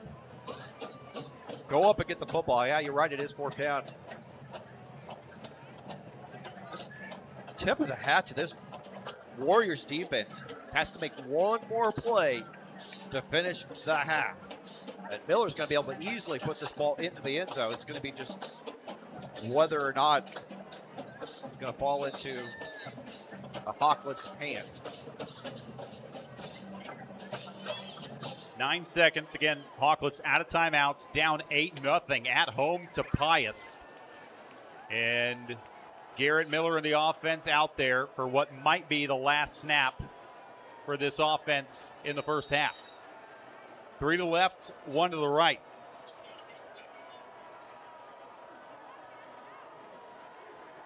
Miller, short drop, rolling right, trying to buy time. He's just going to throw it away, and he's going to get leveled as he gets rid of it. 2 seconds left. Pius was expecting the Hail Mary, and that's what they were sitting back waiting for. Well defended. How about Blake Fisher? We've called his name a couple times here on this drive in the second quarter. Came up and got in Miller's face once again and forced him to make an errant throw. Wow. Pius. What a first half. What a first half. I told you at the top, St. Pius dropped to Class 3 this morning when those classifications dropped. And if the rest of Class 3 is refreshing their browser right now, they are terrified about what's up at St. Pius. They have got an 8-0 lead over the top-ranked team in the preseason poll, according to 810varsity.com. Chad Rader, go ahead and refresh that browser. Get those scores ready. It's your show. We've hit halftime from Rockhurst. Pius has an 8-0 lead in a defensive battle from Rockhurst High School on Sports Radio 810. Enjoy cold drinks and good times at Eddie's Tavern, located in the Northland on 45 Highway. Have a fun day and night until 1:30 a.m. with our dartboards, pool table, TVs, and outdoor patio. Plus, owner Nina's mom cooks up homemade specials on Thursdays. Find us on Facebook for live music, karaoke, and more. One of 810 Varsity's favorite hangouts, Eddie's Tavern. At Price Chopper, we're always chopping prices. Just like we're always making it easier to grab already prepped fruits and veggies so you can have more time for the important things. For us, making sure we provide you with fresh produce at low prices is our priority, so you can rest easy knowing you're getting delicious triple-inspected produce that's fresh and affordable, no matter the season. For freshness, selection, and low prices, Kansas City knows. Price Chopper. Tiki Taco, Tiki Taco. Tacos, burritos, nachos, and bowls. Fresh frozen drinks, ice cold beer, and desserts. Tiki Taco, Tiki Taco. Look at you go. The one-trip grocery champ, snooze button resistor, master sock matcher. We know the daily grind can be tough, but amidst the hustle, we see you conquer it all. And at Scooters Coffee, we believe it's the little wins that deserve some big moments of joy. So go on, embrace that tiny triumph. You master parallel parker you. Take that victory lap and savor the sweet taste of success. Scooters Coffee, you didn't just order it, you earned it.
Performance Center at the University of Kansas Health System. Find them online at sportsmedicine.kansashealthsystems.com. By Bob Hamilton Plumbing, Heating, AC, Rooter, and Electrical. Better call Bob. And by CarStar Metcalf, your locally owned collision repair experts in Overland Park.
We still have Blue Spring South are 0-0 now.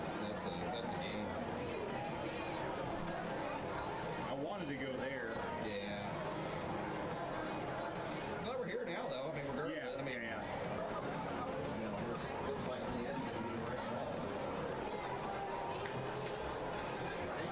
I don't know. We're supposed to be Blue Valley and Northwest next to that. Yeah. I don't know. I don't know how we're not going to do Rockhurst Party.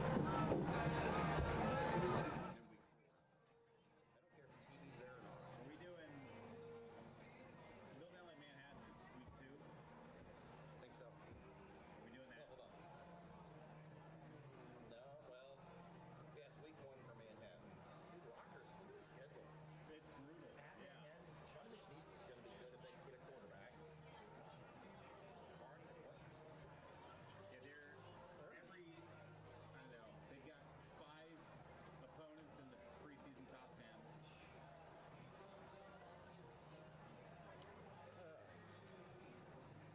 Yeah, surely we're going to go to Mill Valley Manhattan. No, will we? Because it's not a city. No one, I know, well, maybe I don't know. High school football on Sports Radio 810 WHB is brought to you by Shawnee Mission Ford. Quit your wishing and get your next Ford at Shawnee Mission. Shop anytime at ShawneeMissionFord.com. By DM Injury Law, Shawnee Cycle and Power Sports, and Discover Vision Center. It's the summer sales event at Robside Ford. Your chance to upgrade without the stress. Robside joins me now. Rob, what's the offer? 0% financing, $0 down, and 0 payments for 90 days on nearly the entire Ford lineup. That's a serious summer deal. Sure is. And unlike your brisket last weekend, these deals aren't dry. Okay, that's fair. These savings are definitely juicy. And we're backing it up with 2 years of complimentary maintenance, a non-commissioned sales team, and top-rated values. No pressure, no gimmicks at Robside Ford. The way car buying should be. We're Kansas City's top-rated Ford dealer, 4.8 stars, nearly 3,000 Google reviews, and a better experience from start to finish. So skip the smoke and the dry meat. This summer, start at Robside Ford. 135th and State Line, or ROVSIGHC.com. 0% financing, $0 down, 0 payments for 90 days, and 2 years of complimentary maintenance. Robside Ford, buy right, drive happy. And next time, maybe stick to potato salad.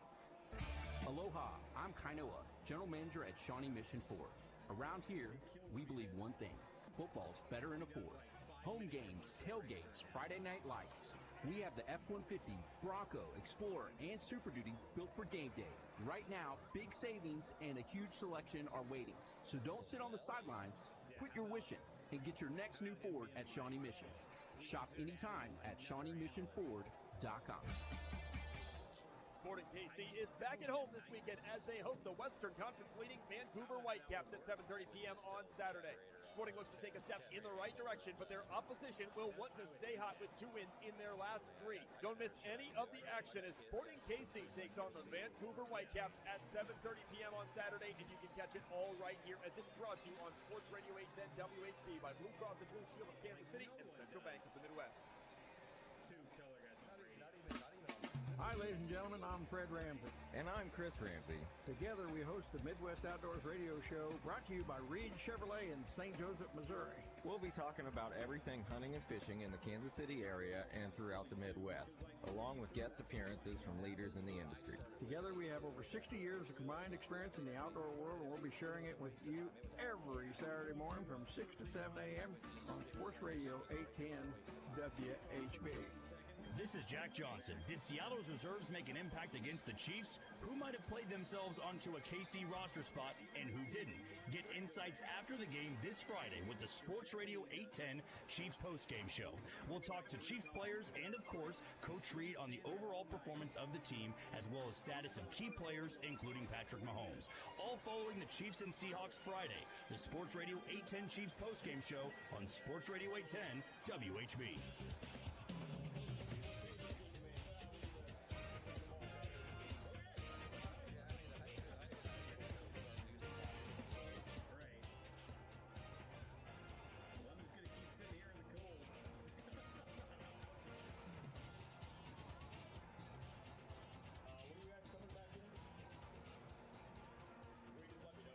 Peace, hell of a man.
Enjoy cold drinks and good times at Eddie's Tavern, located in the Northland on 45 Highway.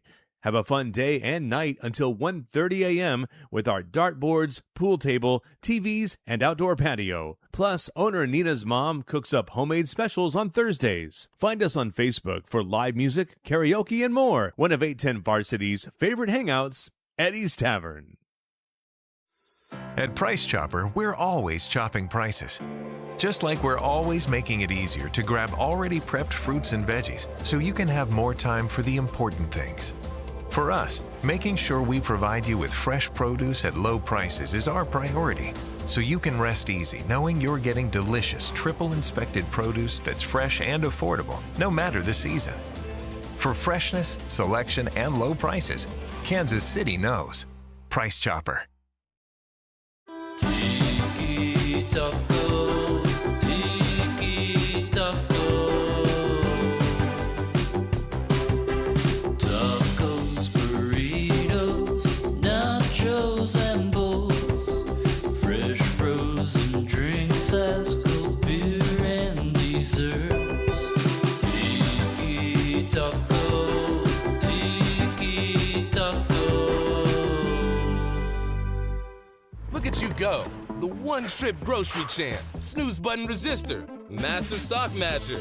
We know the daily grind can be tough, but amidst the hustle, we see you conquer it all. And at Scooters Coffee, we believe it's the little wins that deserve some big moments of joy. So go on, embrace that tiny triumph, you master parallel parker you. Take that victory lap and savor the sweet taste of success. Scooters Coffee, you didn't just order it, you earned it.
Rockhurst. And Jeremy, we spent the pregame telling you how good Rockhurst is going to be, and they are going to be very good. This is a loaded team. They did not play bad in the first half. St. Pius played phenomenally well on the defensive side of the football. No question. They came to play on the defensive side of the ball. They made all the little things. They did all the little things right. Form tackling, making big third down stops, making some fourth down stops. It was a little bit of a mass chaos situation last season at the defensive side of the ball because they brought in a new defensive coordinator. Coach Simone said coming into this season, he was fired up about his defense. He thought they were going to be much, much improved. So far, so good.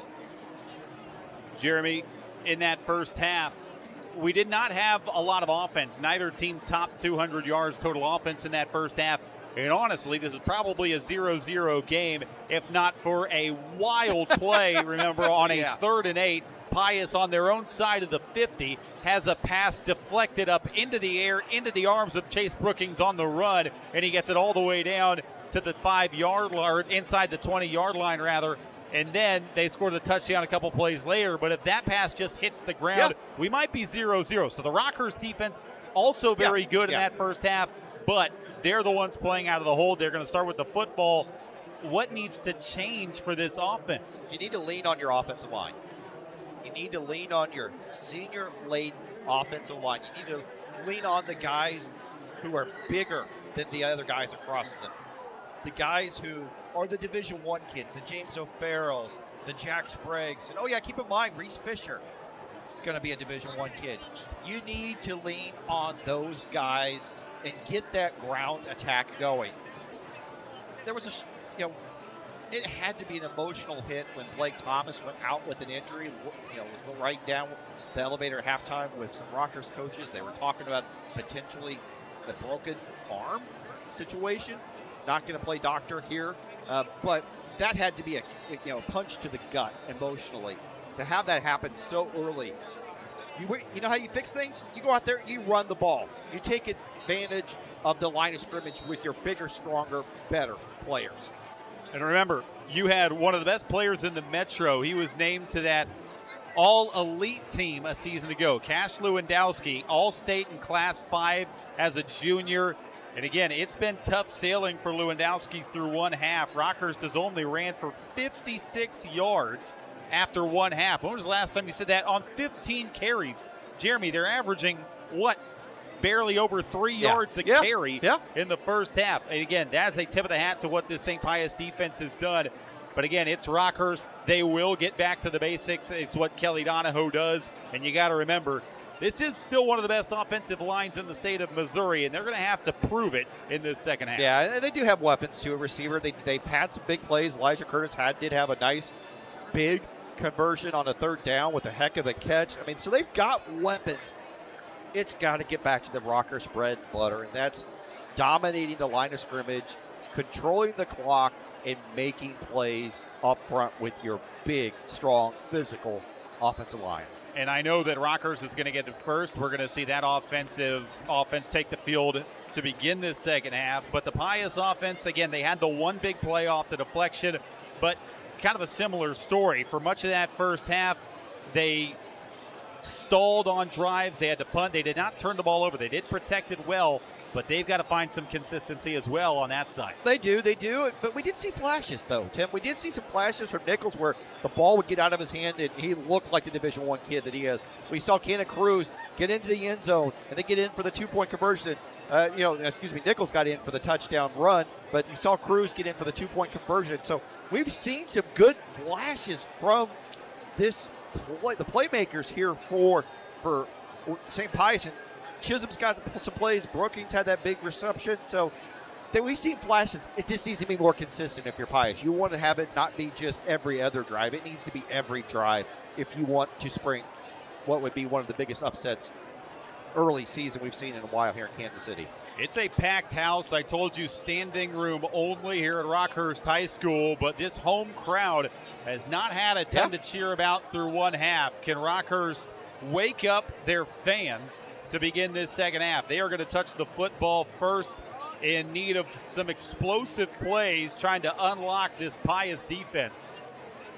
Tim Spurl, Jeremy Crabtree alongside you on Sports Radio 810. Week 1 high school football in the state of Missouri. Preseason number 1 versus preseason number 9, and it has lived up to the billing through the first 24 minutes.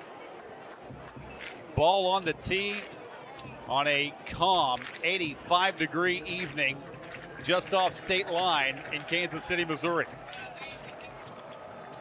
Ben Hayes back deep for Rockhurst. A short pooch kick. The up man fields it at the 25-yard line, angling near side. He has stood up and dragged down near the 31-yard line. So here comes that Rockhurst offense.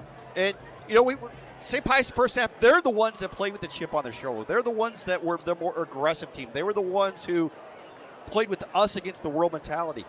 Rockhurst, you need to get back to that mentality. That's Rockhurst football. Blue collar, hard nose, hardworking, get back to what made you Rockhurst. Garrett Miller in that first half, not pretty stat-wise. 8 of 18, 103 yards. He also got picked off on a 4th down pass. Can he find a rhythm? One receiver to each side out of the offset eye. They're going to turn, give to Lewandowski behind right guard, and he goes nowhere. Met at the line of scrimmage again. Same story, different verse. Thomas Dickerson told his story in the first half. Missed playing varsity football last season. First to the football, shot through the gap, made the tackle, and did something that does not happen very often. Brought Lewandowski down for barely a gain. More impressive, this is a 3-4 base defense for Pius. These 3-down linemen are getting a ton of push up the middle. Offset eye, they gave Lewandowski a yard on first down. Now 2nd and 9. They're going to toss to him near side, set up the reverse for Tristan Johnson. He's got blockers trying to get to the far side of the field. He's across the 35, stutter step near the 37, and he is going to get trapped on that St. Pius sideline. And it's going to set up a 3rd and about 3 play. That had a chance to be something more, Tim, to tell you the truth. I mean, something more, but give Teddy Stipanovich a nice tip of the hat there. Kept outside leverage. Excuse me, that was Shoemaker. Excuse me, Kate Shoemaker kept outside leverage and did not let Johnson get to the outside and use that explosive speed that he does have. Burt Gasson, the receiver, just ran onto the field for Rockhurst. Remember, he got injured near the end of the first half, so he's good to go back out there on a 3rd and 4 play. 3 receivers bunched to the left side, 1 wide to the right. Miller, shotgun snap, gives to Lewandowski behind left guard. He's met, stood up, 2nd effort. He falls forward near the 1st down marker, and it would appear he's going to be just short. Yeah, just short. Boy. I mean, I'm assuming Rockhurst is going to go for it here. You got the lineman, you got the star all-state running back.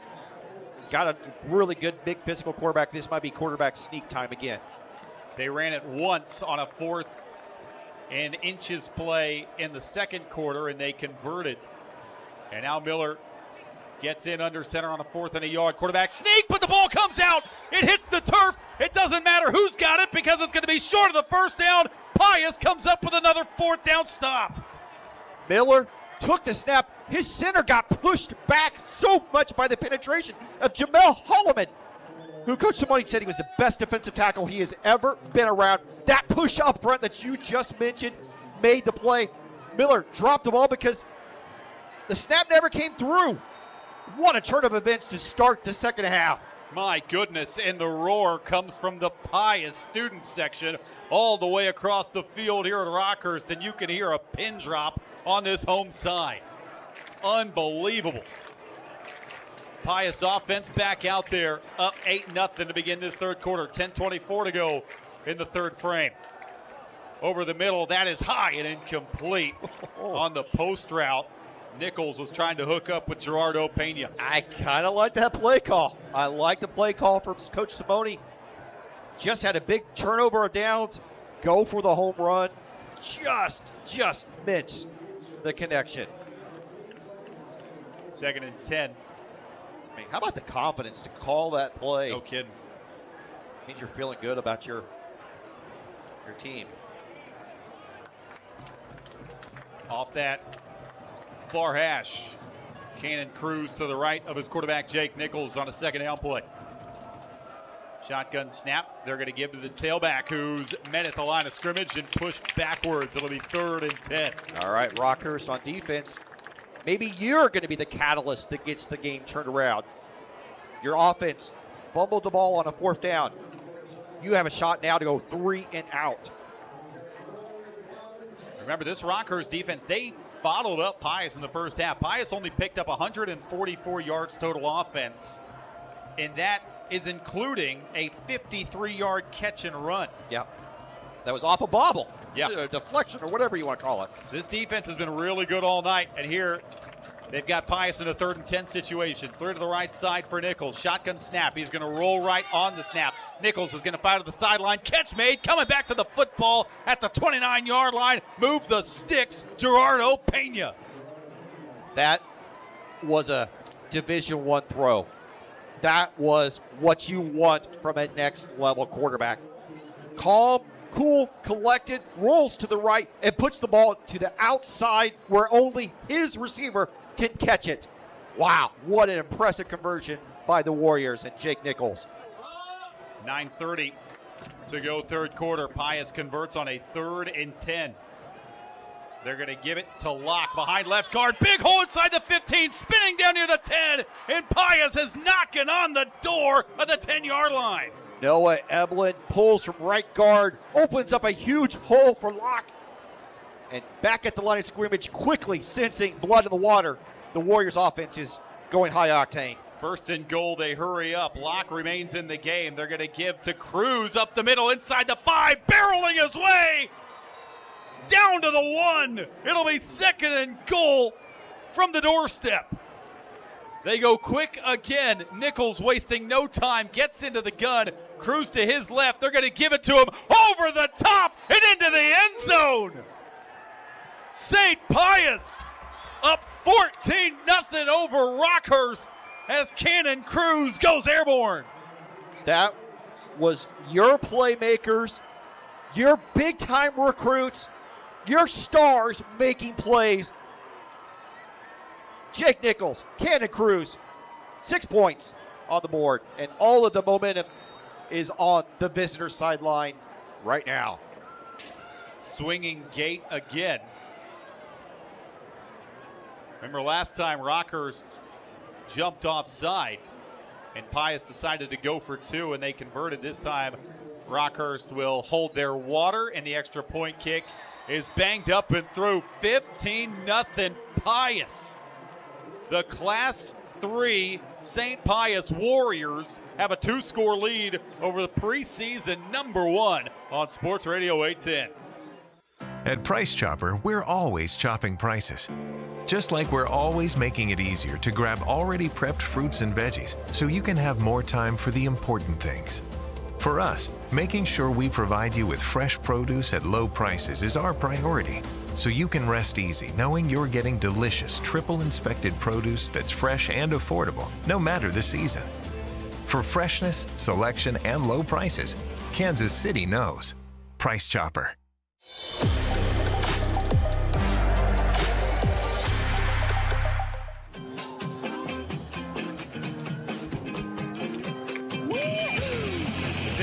Nothing Pius, 8:55 to go third quarter. And Rockhurst needs to find their offense right now. They went for it on 4th down on the opening drive of this third quarter, and it got blown up. A fumble, the 2nd turnover of the night, and St. Pius capitalizes as Cannon Cruz goes airborne over the line for a touchdown, his 1st of the year, after he scored 15 a season ago. Another short kick is going to one-hop at the 20. Tristan Johnson picks it up, weaving through traffic. Near side makes a man miss. 40, has a block midfield. Johnson, oh, he broke the kicker's ankles. There he goes. Tristan Johnson to the house. There's your answer. And Rockhurst has got their first score of the season on a Tristan Johnson 80-yard return. Your offense isn't working. Your defense just broke. You need your stars to step up and make a play. And Tristan Johnson, he picked the ball up on the ground, Tim. It looked like it was going to be nothing. And then turns on the wheels. Wow, what an explosive play. No way. Tristan Johnson got hurt on the celebration. I'm thinking it's a cramp, right? Surely. My goodness. Well, now they're stretching out his calf, so I sure hope. Yeah, it's a cramp. It's a cramp. But, you know, how about that? This is why Tristan Johnson has KU, K-State, Illinois, Iowa, and like 6 or 7 other major offers. Big-time players step up when your team needs you. And it wasn't when one of the seniors did it. It was your junior, explosive playmaker. Boy, once he took that step up the field, great blocking by the special teams unit, but a lot of Tristan Johnson just showing why he is a major, major recruit. Good news, he's up to his feet, walking off under his own power. Go ahead and exhale. But wow, what a return. And right back in the game. Extra point is up and through, and the Hawklets spent about 8 seconds down 2 scores. They're back within a touchdown on Sports Radio 810. What's up, friends? Look at you go. The one-trip grocery champ, snooze button resistor, master sock matcher. We know the daily grind can be tough, but amidst the hustle, we see you conquer it all. And at Scooters Coffee, we believe it's the little wins that deserve some big moments of joy. So go on, embrace that tiny triumph. You master parallel parker you. Take that victory lap and savor the sweet taste of success. Scooters Coffee, you didn't just order it, you earned it.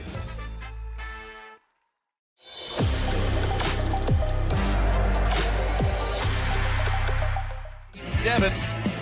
We only had 8 points in the first half, but here we go. In 3 minutes and 23 seconds, we have lit up 14 real quick on you. And St. Pius set to get the football back. Need some momentum. Make a play on special teams. This game feels different. Certainly. Yeah, definitely. Now can your defense come up and make a play for your Rockhurst, or does this Pius offense continue to do what it has shown it can do in flashes? If nothing else, this crowd has come to life from Rockhurst. This kick will be taken by Brookings at his own 3-yard line. He muffed it, picks it up at the 6. He's in trouble, makes a man miss 15, and he jumps out of bounds at the 16. The worst starting field position of the night for Pius comes on the heels of a Rockhurst touchdown. Yeah, kind of one of those momentum things. Once things start going downhill, you can make a little mistake, and it turns into 2 good quarterbacks like Jake Nichols is the type of player who can settle things down. Let's see if he can do it, or if that momentum is going to continue to go the Hawklets' way. 8:31 to go third quarter. We're starting to light up the night sky with some fireworks like we expected when we got this one going. 2 receivers to the left side as Nichols will line up in the pistol set. He's going to turn, give to Caden Locke, who's got nowhere to go because Cash Lewandowski flashes into the backfield, a loss of 2. Yeah, no doubt about it. He read that immediately and was through there. I mean, his instincts as a running back are tremendous, but Tim, he keeps making plays like that. There's going to be a college coach that's going to say, you know what, this defense thing might work out for you. 2nd and 12. After Lewandowski comes up with another stop of the backfield from his linebacker spot. 3 receivers to the left side for the 9th-ranked team in the preseason poll, according to 810 Varsity. RPO, bubble screen on the far side. Brookings makes one man miss and doesn't make the second man miss. He picks up 2 yards, and here comes 3rd and 10 for Pius. This feels like a monster 3rd down from a momentum standpoint. Rockhurst has it going their way after the special teams play. Can you get a 3 and out, or can Nichols come up with another clutch 3rd down conversion? We'll find out right now. Another 3rd down test for Pius. I'll remind you they passed that 3rd down test on the previous drive. They picked up a 3rd and 10 on the way to the end zone. Here comes another 3rd and long. 2 receivers to the right side for Jake Nichols, the junior quarterback. Low snap, picks it up off his knees, stepping up in the pocket. Deep shot down the middle of the field into double coverage, intercepted! Rockhurst has got their first takeaway of the year. A diving pick at the 40-yard line. The Hawklets are in business. Yeah, that's going to be one that Nichols will want back, but essentially, Tim, as good as a punt. That being said, yeah, that from a momentum standpoint, it certainly is swung quickly. And now we've got a Pius player down. Luke Brewster, the reserve free safety, in there because Tristan Johnson was cramping up after the touchdown, comes up with the interception. And while they tend to the injured Warrior, I can tell you that the Sports Radio 810 Game of the Week is brought to you by Shawnee Mission Ford. Quit your wishing and get your next Ford at Shawnee Mission. Shop anytime at ShawneeMissionFord.com. Also, high school football on Sports Radio 810 WHB is brought to you by Shawnee Cycle and Power Sports, your premier power sports and motorcycle dealer. From motorcycles and dirt bikes to ATVs, UTVs, and scooters, Shawnee Cycle and Power Sports has what you need to fuel your next adventure. So still tending to the injured Warrior, but I don't think that'll dampen any of the momentum that Rockhurst has suddenly seized. Yeah, Nichols just kind of wound up and threw that literally as far as he could right into double coverage. And, you know, they were trying to get to Brookings, but Brookings was well covered. Free safety Luke Brewster, reserve free safety Luke Brewster comes up with a nice play. So this is an interesting development. The injured Warrior is starting left tackle, 6'4", 280-pound senior, Kenneth Thomas. This is a very good offensive line that had their hands full to begin with. They were already missing a starter tonight due to injury, and now their left tackle is really hobbled. They may be down 2 starters for the rest of this one. He's off the field, and the Rockhurst offense back on it. Remember, their touchdown came off a kick return score from Tristan Johnson, the speedster. He's wide to the left side. I'd be okay with a little play action long bomb to Johnson here, since you got all the momentum. 10 Division I offers already for the junior receiver, and they're not going to stop anytime soon. Toss play near side. Lewandowski cuts it up near the hash, falls forward near the 40-yard line. Call that 4 yards on first down. Yeah, but that's the more traditional Rockhurst offense. Hat tip to Kelly Donahoe. The guy is laser focused on the game plan. He doesn't get too high or too low at any point. That's a sign of good coaches. Don't abandon the run too early. Stick with what your bread and butter is. If you and I are calling plays, we're throwing it deep right there. A little razzle dazzle. Play too much Xbox, man. Second and 6. 6:23 to go third quarter. 15-7 Pius leads, but Rockhurst has got the momentum in their corner. Deep back is Lewandowski. He's going to get the give on the counter, running left side through a small hole. He fights his way out to the 45, right at the first down marker. Might be a half-yard shy. Yeah, it's interesting. They're running behind big number 77, James O'Farrell. We've talked a little bit about him earlier tonight, the Cornell commit. Both of those first 2 runs on this drive behind big number 77, all 6'6", 285 pounds. Guess what? It's time for our scheduled water break. I don't like that. Yeah. 5:49 to go in the third quarter, and that's what they're doing. 6 minutes through, halfway mark of each quarter, they're calling for an hydration break no matter where we are in the drive. So I figured out that mystery. By the way, if you've been hurt in a car wreck, call 816-888-750.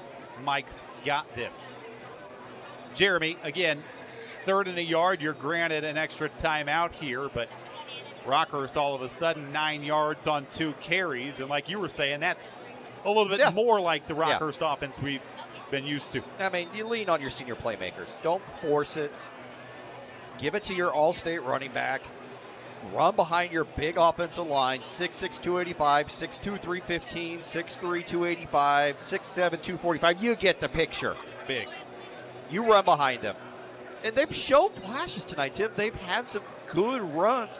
It's just not been as consistent as we normally see Rockhurst. Those first 2 runs on this drive, more like what we are become accustomed to with Rockhurst. 5:49 to go third quarter after the water break. 2 to the right side, Lewandowski to the deep back. Miller is going to give it to him straight up the gut, has a first down, carries defenders across the 45, still churning all the way down to the Pius 43-yard line. Hard nose running. Huge hole over left guard. Reese Fisher, James O'Farrell. They've figured out a side they're going to attack. It's that left side of their offensive line. This offense might be finding their footing midway through the third. Yeah, Kevin Novell's also flipping sides a little bit, doing a nice job at guard. So, yeah, they found something they're going to here in this second half.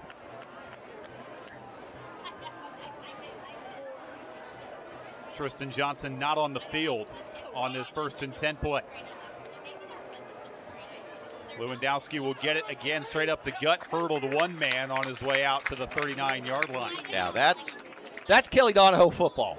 That's Rockhurst football. That's what we've seen from Kelly Donahoe year after year after year. First at Blue Springs and all the state championships that he has brought to the things. 14 conference titles, 15 districts titles, and 4 state titles. That's Rockhurst football. That's Kelly Donahoe football right there. And the favorite to get to the Class 6 state championship game, according to a lot of publications across the state. 2nd and 6. Miller stepping up in the pocket, scrambling for his life, extending the play. Now he wants to dump it down the sidelines. He completes it. Pius thought he was across the line of scrimmage. No flag. That's going to move the chains across the 30 near the 29. A heady play by Garrett Miller, the senior leader. Calm, cool, collected. Found the receiver down the field just right before his entire body gets across the line of scrimmage. Luke Bolch. That catch and run for Rockhurst has them across the 30-yard line. Good job by Miller extending the play. Offset I formation off the left hash.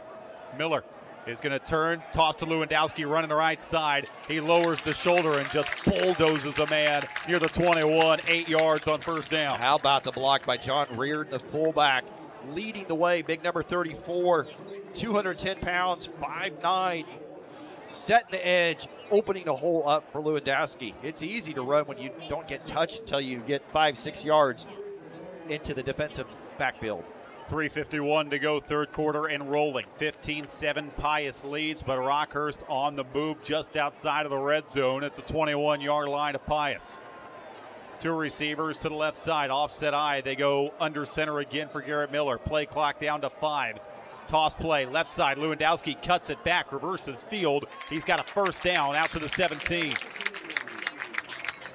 Nice job by Lewandowski, not trying to force it. He could have ran to the outside and tried to force it to the outside and get tackled for a loss, and instead cuts it back and looks like he gets enough yardage for the 1st down. Finally the white hat calls it to get the 1st down. I mean, he could have tried to force it to the outside where the play was originally called and maybe got a yard, but more likely probably would have got tackled for a loss. Instead, has great vision, cuts it up, and gets the 1st down. From the 17-yard line again, Garrett Miller under center, and again, Tristan Johnson, the top target in this offense, on the sideline. Miller fakes the toss, bootlegs to the right. He's got his tight end wide open in the flat, across the 10, inside the 5, dives for the end zone. He is down at the 1. Luca Abreu got met at the goal line, and it'll be 1st and goal for the Hawklets. Just nice, simple bootleg action. Miller puts it perfectly where Abreu goes and gets it. A beautifully executed fake by Garrett Miller. And this is Cash Lewandowski territory inside the 1-yard line, but you consider the quarterback sneak, but remember the last one got blown up straight up the middle. Miller under center, drops the ball again. He's met in the backfield, and he's spun down, a loss of a yard. And Rockhurst, they have got to scrap that play. Yeah, definitely. Just misconnection between him and the center. It's twice here in the 2nd half. There's got to be a great push right over center. There has to be. Because that ball isn't even getting to Garrett Miller. Yeah. They lose 2 yards from, the inch line back to the 3-yard line. 2nd and goal. By the way, Kyler Coon's over the nose guard now. Maybe that 4-star recruit can play decent defense too. Deep back is Lewandowski. They're going to toss to him, running left side. He's in trouble, makes one man miss, picks up a block, back inside the 5, horse collar down at the 4-yard line. The boos rain down from the Hawklets fans because they wanted a horse collar. They're not going to get it. It's another loss of yards. It's going to be 3rd and goal. This time from the 3.5-yard line. You want to spring an upset, you got to make a goal line stand. Let's see if the Warriors defense can come up with another big play. Well, there's certainly an argument to be made that could have been a horse collar. But instead, it's going to be 3rd and goal for the Hawklets. Down 8, 1:11 to go, third quarter. They had the ball from the inch line. Miller, play fake, rolling right, pressure in his face. He's going to get sacked at the 15-yard line. A free blitzer, Charlie Pranger, was waiting on Garrett Miller. Fool me once, shame on me. Twice, shame on me. Third time, no way. Pranger was right there perfectly, kept that outside contained, and brought Miller down before he had a chance to do anything on the bootleg action. Great job by the Warriors defense coming up with the biggest stop of the game. That was maybe the biggest goal line stand you'll hear about in the state after tonight's done with. My goodness. Rockhurst had 1st and goal inside of the 1. Man, blew up by Holloman, Kuhn double teaming at the defensive tackle spots, blowing that quarterback sneak up. Second down play blown up. Possible horse collar, 3rd down. What a play by Pranger and this Warriors defense to force the field goal attempt by Devereaux. And now you're going to snap this off the 15 and set up what will be a 34-yard field goal from the middle of the field. Snap, hold, kick on the way, plenty of leg, and he tucks it inside that right upright. So Rockhurst comes away with points, but it leaves a bad taste in their mouths. Still down 15-10 on the Sports Radio 810 High School Football Game of the Week. Tiki-taka, tiki-taka. Tacos, burritos, nachos, and bowls. Fresh frozen drinks, ice cold beer, and desserts. Tiki-taka, tiki-taka.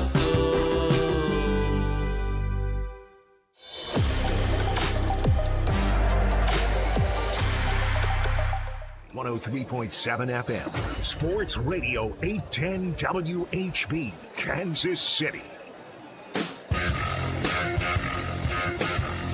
So Connor Devereaux comes away with a 34-yard field goal. Would have been good from 40 plus. Yeah. But again, the Hawklets had 1st and goal inside the 1. It went backwards 3 straight plays. And Pius retains their lead. More importantly, they keep Rockhurst greater than a field goal away. Because if Rockhurst scores a touchdown, even if they don't get the 2-point conversion, they're within a field goal, but it changes the way this fourth quarter could play out. End-over-end kick is going to be taken by Brookings at the 2-yard line near his sideline. At the 15-yard line, he jumps over a man, and he's dumped out near the 19. And now this St. Pius offense that really has not spent a lot of time on the field will come back out for one more snap of this third quarter. 7 seconds to go in the third. And that's Rockhurst's game plan, was to control the clock, dominate the line of scrimmage.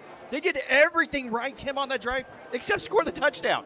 They dominated up front until it mattered the most inside the 1-yard line.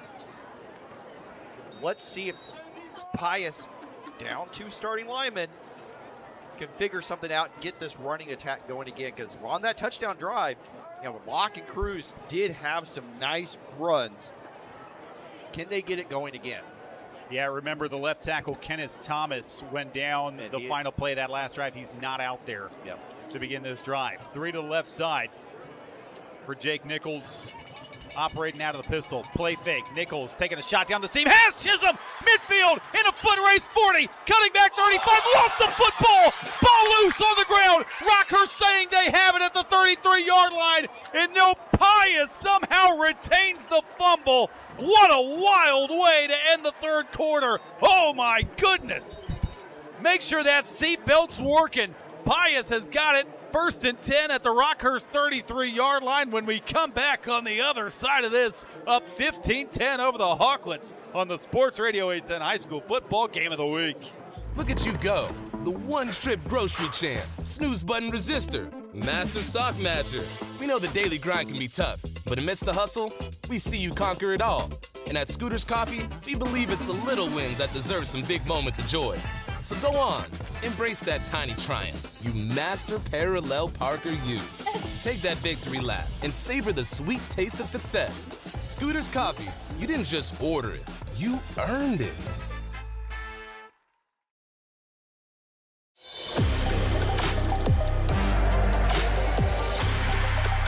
We offer everything from primary care to major surgery and everything in between. Ascentus Healthcare brings specialists and physicians together in one place to provide comprehensive healthcare for our patients. And we offer same-day and next-day orthopedic appointments and second opinions. Call us today at 913-395-0294. That's 913-395-0294 for Ascentus Healthcare.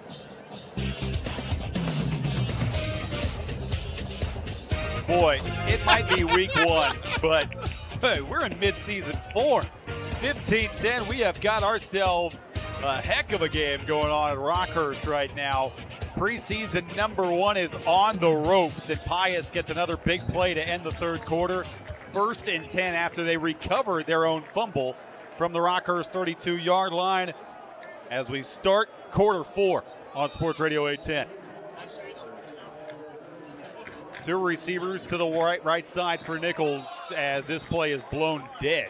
We have not had a lot of penalties, but a false start puts Pius behind the chains. Yeah, we talked about all the seniors making plays coming into this game. It's been the juniors tonight who have stood up and made the plays. Jake Nichols, Chase Brookings, Tristan Johnson. Big play after big play after big play. And you can see why these guys are well on the recruiting radar. 1st and 15 after the false start. Nichols snap back, pressure in his face, dumps it off to his tailback in the flat, but he doesn't have a lot of room as he's run out of bounds near the 4-yard line. Give that a gain of 3 on the dump off. Yeah, I don't mind that after the false start. Kind of just get something positive going here. It's interesting. We've not seen a lot of Cannon Cruz. Been more Caden Locke here a little bit lately. New Cruz comes back out there. No, Cruz is playing both ways. Need to give him a blow sometime, but you want to get the ball into your playmaker's hands somehow. 2nd and 12. Back to the pistol. Cruz, the deep back, is going to get the give straight through the middle, hog-tied and thrown forward out to the 30-yard line. Going to set up a 3rd and 8 and another monster 3rd down for this Pius offense that has actually been pretty good on 3rd down tonight. They're about to get a dose of the Rockhurst crowd, too.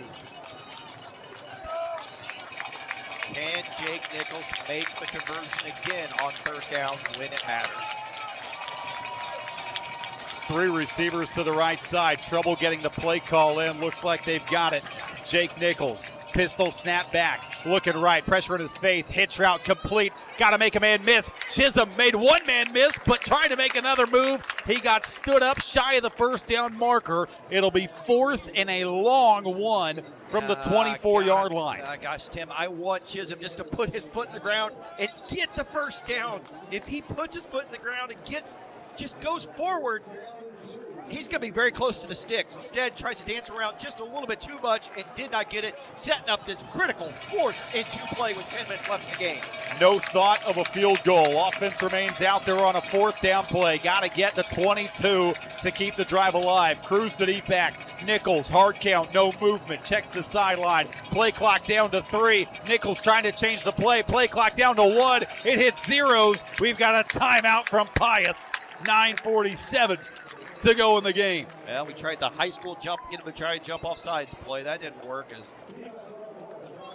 So now what do? You've had some tough running from Cannon Cruz.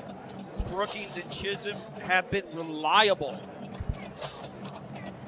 Hey, while we catch our breath during this timeout, Shawnee Mission Ford, quit your wishing and get your next Ford at Shawnee Mission. Shop anytime at ShawneeMissionFord.com. One of our Sports Radio 810 High School Game of the Week sponsors this year. 9:47 to go in this 4th quarter, and to this point, the biggest 4th down of the game. We've only seen Nichols pull it once, and it went for a touchdown.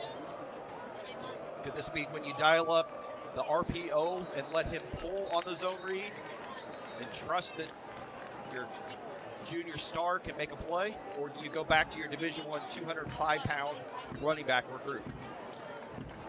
Again, ball sits near the 24. Got to get the 22 to extend this drive if you're St. Pius with a 15-10 lead, 9:47 to go, fourth quarter. Two receivers bunch to the right side, off the right hash. Man goes in motion.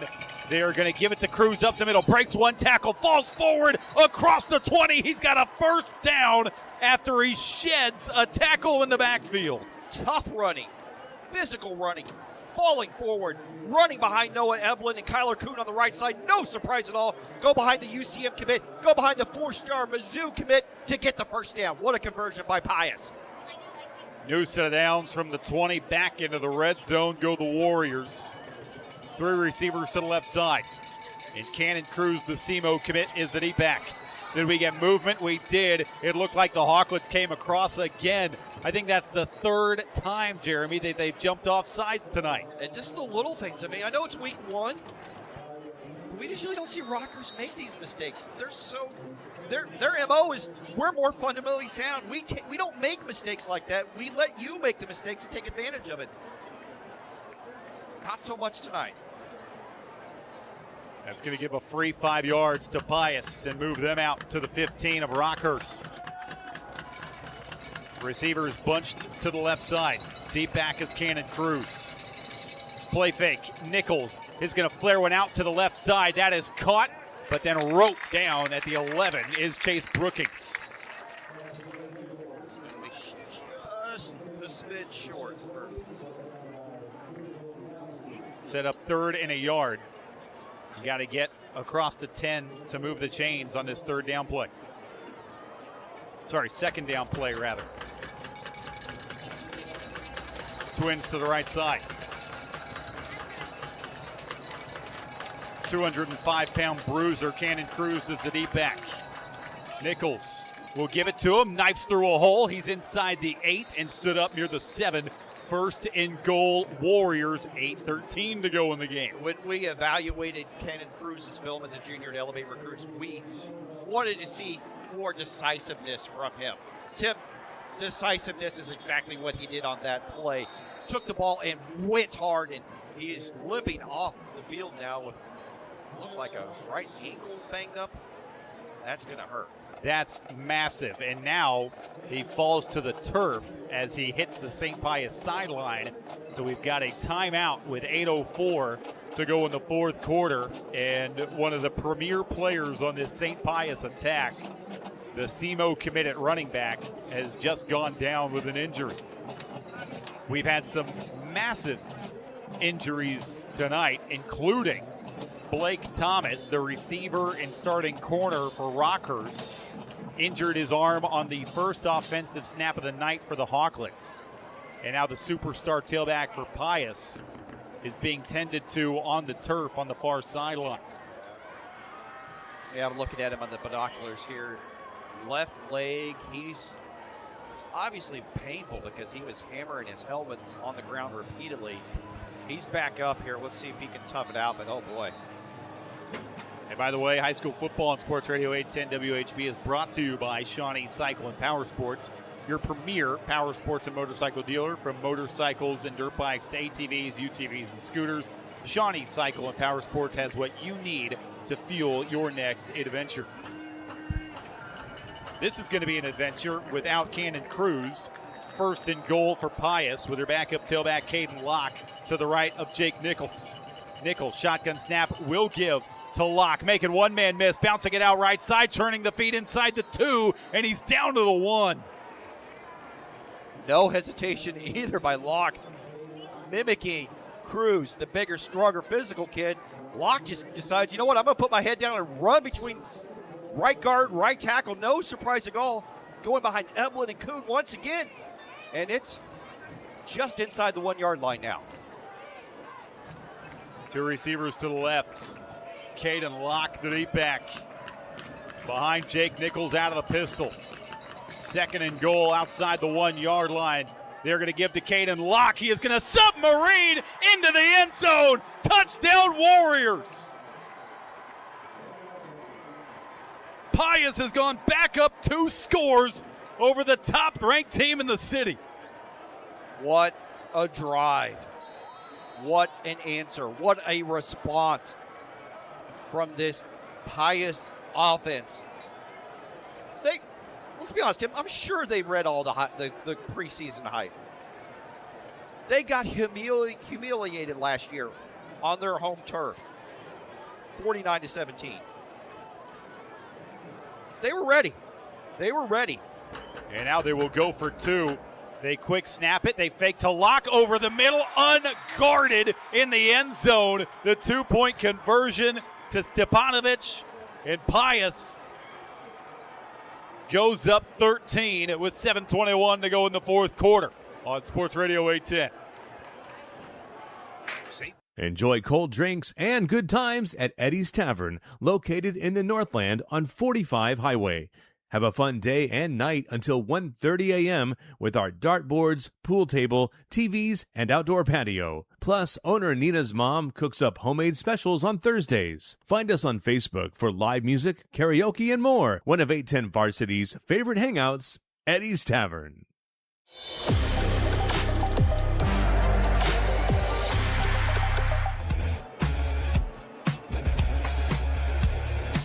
7:21 to go in the fourth quarter. Not over yet, but Rockhurst is backed firmly into that corner again. Going to have to get a touchdown on this drive, probably no matter what, and then play defense.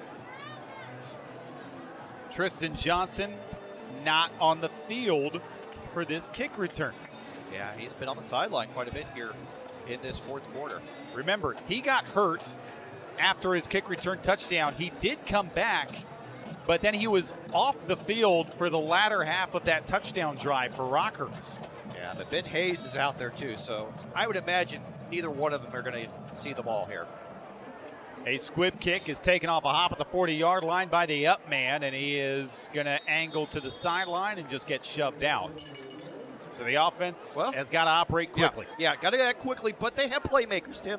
They have explosive weapons. We've not seen the screen game yet a ton with Cash Lewandowski. Be curious to see what you do. You know, Garrett Miller's played big games. He's not going to be worried or afraid of the moment, but this is when you want your senior quarterback to step up and make some key plays.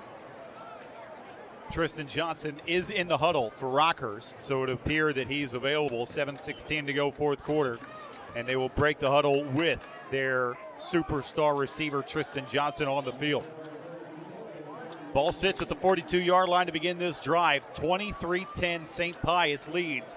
7:16 to go in this fourth quarter. But Rockhurst has scored on their last 2 drives. Yeah, they're going to have to probably go just a tad quicker like you talked about. Got Lewandowski split out here to the right side. And Ben Hayes is at tailback to the left of Garrett Miller. A lot of speed on the field for Rockhurst in the 4 wide receiver set. Off the right hash, Miller wants to go to the air. Only a 3-man rush. He's got all day to throw. Now he's running out of time, getting chased backwards. He's just got to throw it away into the Rockhurst bench. Great coverage on the back end. Just a great job. Shoemaker, Brookins, Chisholm. Cruz is not out there, sorry, but just tons of good players. Ward out there making good plays. Just great job by the defensive backfield. That's a coverage, not a sack, but a coverage incompletion. Davion Lopez finally applied the pressure. 6'2", 235 junior off the edge. Yeah, we've called his name multiple times tonight. He's had a good game. 2 left, 2 right. After Miller just had to throw that one away. Pius only brings 3 again. Hitch route near side, got batted down by Lopez, and it's a good thing it did, because if it wasn't, it's a pick 6. Yes. Brookings read that like a book, and he was going to step in front, and it would have been an INT and a touchdown the other way. Garrett Miller and this Rockhurst offense got very, very lucky on that play. 3rd and 10 for the Hawklets. 3 to the left, 1 to the right. Rockhurst in trouble. Pius showing blitz. They're going to bring it. Miller on the RPO keeper. He falls forward out near the 47-yard line. He's going to set up a 4th and 4. Yeah, that was set up. That ran that play to be a manageable 4th down situation here. Yeah, this is 4th down in the ball game, essentially. Got a lot of time left, but if you don't convert, you're down 2 scores without the football. Then it becomes almost impossible.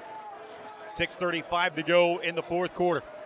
Need 4 yards to extend this drive. Ben Hayes is the tailback. Lewandowski in the slot to the right side for Garrett Miller. Tristan Johnson wide left. Snap back to Miller. Pius sends 3. Miller rolling right. He is going to fire deep down the field into double coverage, and it's intercepted. Picked off by Boyer Ward. And the Warriors are 6-11 away from stunning the Hawklets. Miller really had nobody open at all on that play. Just great blanket coverage by this Warriors defense. Again, Coach Simone was fired up about this defense. He knew that they were going to be good. Boy, I don't know if anybody thought this good. The way that they've shut down this Hawklets high-powered attack is impressive. 2 interceptions on the night. Cruz with 1, Warrior with 1. And Rockhurst is in big trouble. 6:11 to go. Hawklets with 2 timeouts left. And now Pius will try to burn as much clock as they can. 2 to the left side for Jake Nichols and company. He is going to give straight up the gut. His tailback lowers the shoulder, and Locke is carrying defenders all the way out to the 29-yard line. Wow. 11 yards after he picked up another 6 following the initial contact. I mean, how about this offensive line? Henry Hahn in there even making a play, opening up a hole. I mean, just the push from this offensive line. Tim, they could feel it. They know they're on the verge of something that nobody predicted would happen. We've hit that hydration timeout. 5:59 to go in the 4th quarter. Feel like we're reliving the World Cup. But we are about to enter the home stretch of this 4th quarter, and now Pius has got a new set of downs to work with. And again, it's only week 1. We won't overreact, certainly, about any final scores. Remember, the Class 6 state champion, started the year 0-4 last year? So yeah. We certainly won't overreact, Yeah. but St. Pius is certainly opening some eyes tonight across the state and really the Midwest. Yeah, I do need to go back and make a correction. Stone Cersei's the center who's doing a great job here on that big run to get the first down there for Warriors. But this entire offensive line has come through in the clutch here in this 4th quarter. The Pius students are chanting overrated. I think they need to start chanting underrated about their own Warriors. Give straight up the middle, nowhere to go. Spinning forward for maybe a yard is Locke. Again, I cannot stress it enough. Rockhurst is very good. They are going to be very good this year. Pius has been just as good and obviously better with a 23-10 lead. This is a very good ball club. Yeah. And this is impressive what we've seen thus far, but they've still got to get to the finish line. 5:22 and rolling to go in this 4th quarter. Locke remains the tailback. Cannon Cruz has not been back on the field since going down with that injury. 2nd and 9. They're going to give to Locke running left side, cuts it up. He's got room across the 40, 45. He drags a man to the 48. Move the chains again, and Pius is starting to milk that clock. They'll take it all the way inside 5 the next time they snap the ball. Big Kyler Kuhn, the 4-star Mizzou commitment, pulling from right tackle along with Max Still at right guard, opening up a massive hole. He had a convoy, Tim. He really didn't get touched until he was 5 yards beyond the line of scrimmage. This is heart, desire. This is one team wanting it more than the other right this second. 1st and 10 from their own 47-yard line. 4:38 to go in the game. Locke in trouble on a broken play, and he's going to go backwards back to the 43 is where they'll mark his forward progress. That's going to be a loss of 3. Yeah, it's one of those plays where you're just yelling on the sideline, get down, instead of take a 2-yard loss instead of a 4-yard one like that. Kelly Donahoe has not burned a timeout. He's got 2 remaining, but he might have to consider it, assuming his defense doesn't give up a first down right here. Because the clock is the enemy right now. 4:04 to go in the game, and you're down 2 scores, 23-10. To the left side. Nichols gives to Locke straight up the gut. Submarines his way for a gain of a yard out to the 45-yard line, and Kelly Donahoe does burn that second time out with 3:43 to go in the game. Yeah, on 3rd down here, we're going to see another run. Force them to burn that final timeout. That means you're basically all in on getting a stop right here. I mean, you don't have much of a choice. But in theory, if it takes another minute before you get a score up, you have to recover an onside to give yourself a chance. Yeah, odds are not in your favor. Definitely not in your favor. But we've seen a special teams play. They've got talent on Rockhurst. They just haven't put it all together tonight. Just been bits and pieces. And I'm going to continue to tip my hat to this Pius offensive line, but then also the job that they've done on defense. Their defense has just been lights out at every level. Defensive line getting the push on the goal line. Linebackers keeping their fits, making plays. Defensive backs with 2 interceptions. What an effort by Pius. But you got to finish these final 3:43. 3rd and 12 in an empty backfield. Does Pius roll the dice and go to the air on a 3rd and long? They motion Locke into the backfield. Nichols will flare it out to Locke in the backfield. Across the 45-yard line, dancing back. He is going to get roped down right there. Short gain, call it 2 yards. Kelly Donahoe holding on to that timeout. Inside 3.5 we roll. Pius, no doubt, will send the punt unit on a 4th and 10 play. And they may take a timeout, let the play clock roll all the way down, too.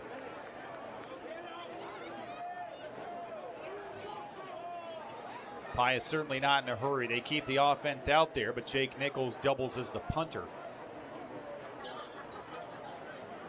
Hard count, play clock down to 4, 3, and they will take a timeout at the end of the play clock. 2:54 to go in the game. Keep you right here on Sports Radio 810. So, you know what it's going to take if you're Kelly Donahoe and Rockhurst. You've got 1 timeout in your pocket, but you need 2 scores in 2 minutes and 54 seconds. Yeah, but you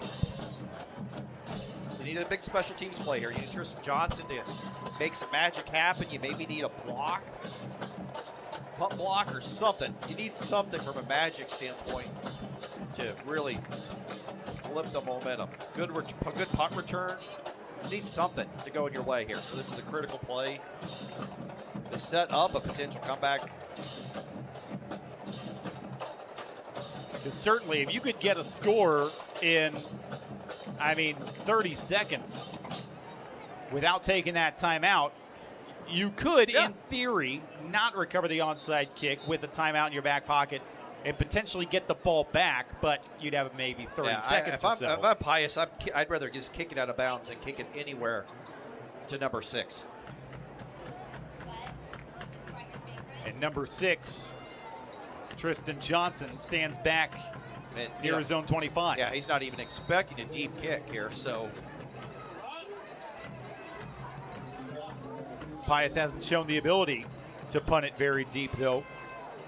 The rush is on, and Nichols gets rid of a wobbler right towards his bench. It is going to roll out at the 36-yard line with 2:47 to go in the 4th quarter. Well, it's go time.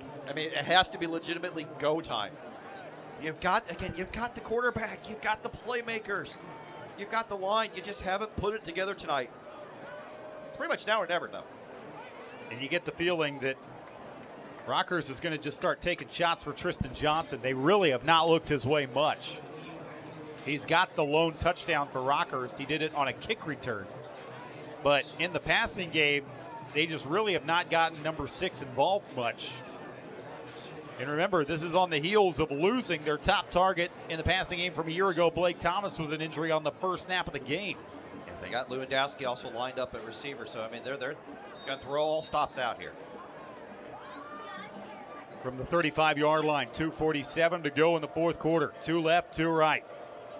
Miller is going to roll right on the snap. He's going to dump it off to Bolch, who runs straight out of bounds near the 44-yard line. Now they roll the clock. He did not get out of bounds. Inside 2:30. And Pius will let him have that all day long. Keep everything in front of you if you're Pius.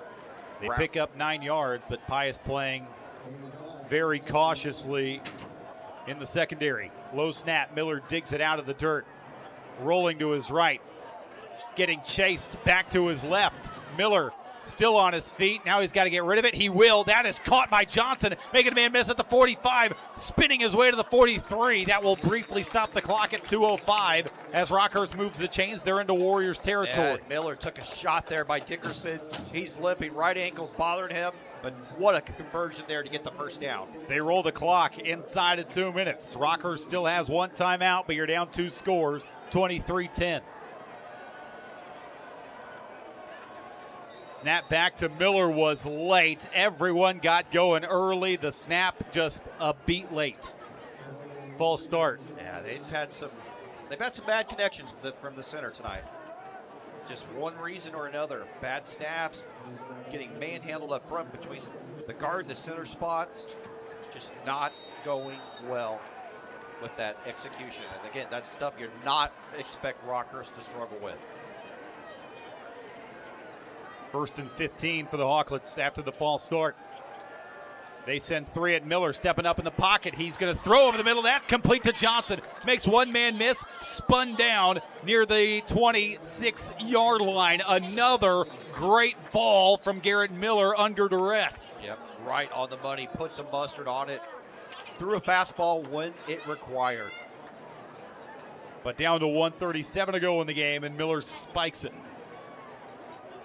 I mean, Miller took a shot, Tim, on that play.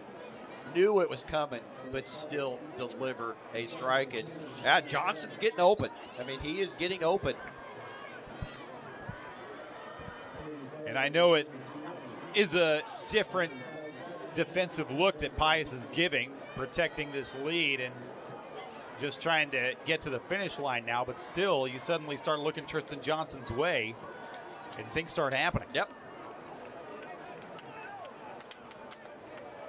2 left, 2 right. 1:34 to go in the game. Rockhurst down 23-10. Low snap. Miller is going to flare it out to Ben Hayes, his tailback. Cuts it back towards the middle of the field inside the 15. Hayes has got a first down, and he's dropped at the 14-yard line. Briefly stops the clock. 1:25 to go, fourth quarter. And now whistles. For what? Do we have a timeout? Well, the chain gang got an injury. Okay. Tristan Johnson my gosh. is injured. And it looks like he's dealing with cramps again. Not what you want. Your big-time playmaker. And I don't believe Rockhurst is charged a timeout. Because that's an NFL rule. It might be a college rule, too. If you have an injury in the final 2 minutes, I think it has to be taken as a charged timeout, but Rockhurst is not charged a timeout for Tristan Johnson cramping up. But I can tell you he will not be on the field for this next play, but able to walk off under his own power.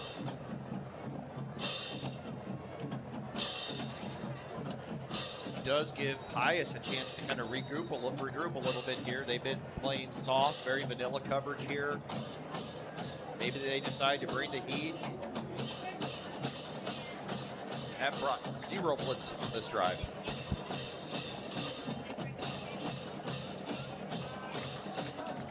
First and 10 from the 14-yard line of Pius for Rockhurst after the injury timeout. No Tristan Johnson on the field. Low snap. Miller, short drop over the middle, in net, complete through the hands of the tight end, drag it across the field. It'll be 2nd and 10. Boy, Holloman again in the face of Garrett Miller and put 15 on the ground. Holloman's had a hell of a game, Tim. Just tremendous player. 6'1", 265 defensive lineman making an impact. Still no Tristan Johnson. 3 to the left, 1 to the right. Hayes the deep back. Miller rolling to his right. Eyes downfield. Miller is going to dump it off to Brewster. Hurdling a man, diving for the end zone. He's just short near the 1-yard line. 54 to go. Rockhurst trying to line up quickly. Still 1 timeout. Miller under center. And did they get a timeout taken? No, I think he spiked it. I think they took a timeout.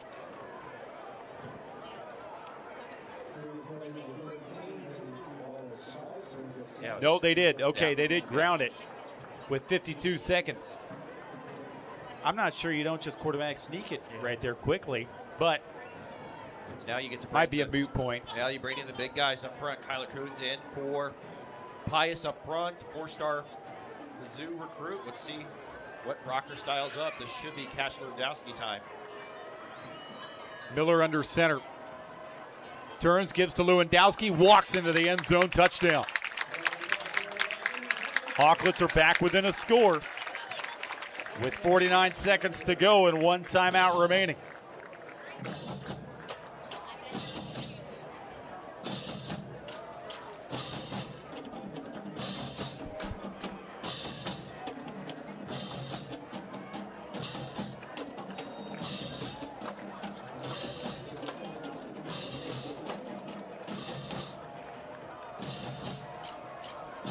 So the extra point kick on the way, splits the uprights, and it's a 6-point game, and it will set up an onside kick that will determine this game unless Rockhurst can recover it and give themselves a little bit of life. Pius is an onside kick recovery away from sending notice to everybody in the state of Missouri that they're here to stay. Well, they've certainly already put the state on notice, but can they finish the job? The Hawklets, the top-ranked team in just about every preseason poll you will find across Kansas City and the state of Missouri. They need their crowd trying to juice them up for an onside kick. And that's one thing over the years that Kelly Donahoe's teams have always been great at, are special teams. Can they make it happen when it's needed most? And on the hands team, Brookings, Chisholm.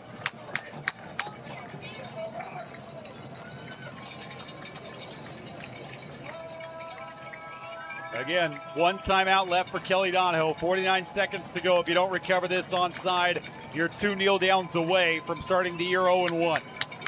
Hands team out there, off the near hash. Onside kick on the way, takes a hop. Pius has got it. And the Warriors are going to stun the Hawklets. You can hear a pin drop on the home side. What a job from St. Pius tonight. Gerardo Pena, we've called his name multiple times tonight, comes up with the play of the game that seals the deal for the Warriors. Wow, Tim, just wow. I mean, how well coached did this Warriors team look tonight? Jake Nichols will sit back in the gun in a low snap, but Rockhurst wasn't rushing. And Kelly Donahoe, he's going to tip his cap. He's not going to take a timeout. Pius will have to fall to one more knee. Is this the biggest win in program history for St. Pius? It is certainly up there. They've won some state titles over the years, but in the last decade, yes, no question. Coach Simone does it the right way and has transformed Pius into a state power once again.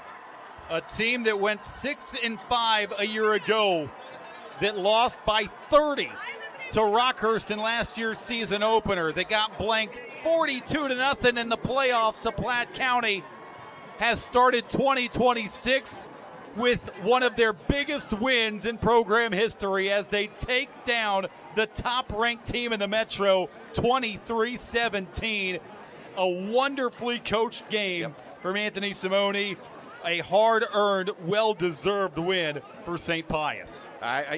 So many stars tonight. Hey, who do you single out? The defense? Everybody on the defense played outstanding. The quarterback, he played great when it mattered. Cannon Cruz got a big run when it needed. Chisholm, Brookings, you name it. This offense, Kyler Kuhn, the offensive tackle, who played defense when it mattered and made some big plays at nose tackle. Take your pick. This was, when you look up team victory, Tim, this is what this was. This is not just one guy going off and having a game. This was everybody going off and having a game. Tip of your hat to Anthony Simone's staff. This will be one Pius remembers for a long, long, long time. 23-17. We catch our breath one more time. We will wrap it on the other side of this on Sports Radio 810. St. Pius a winner over the preseason #1 team in the city, Rockhurst. What a game. 23-17 final. Summer is the perfect time to build your deck, and now the deck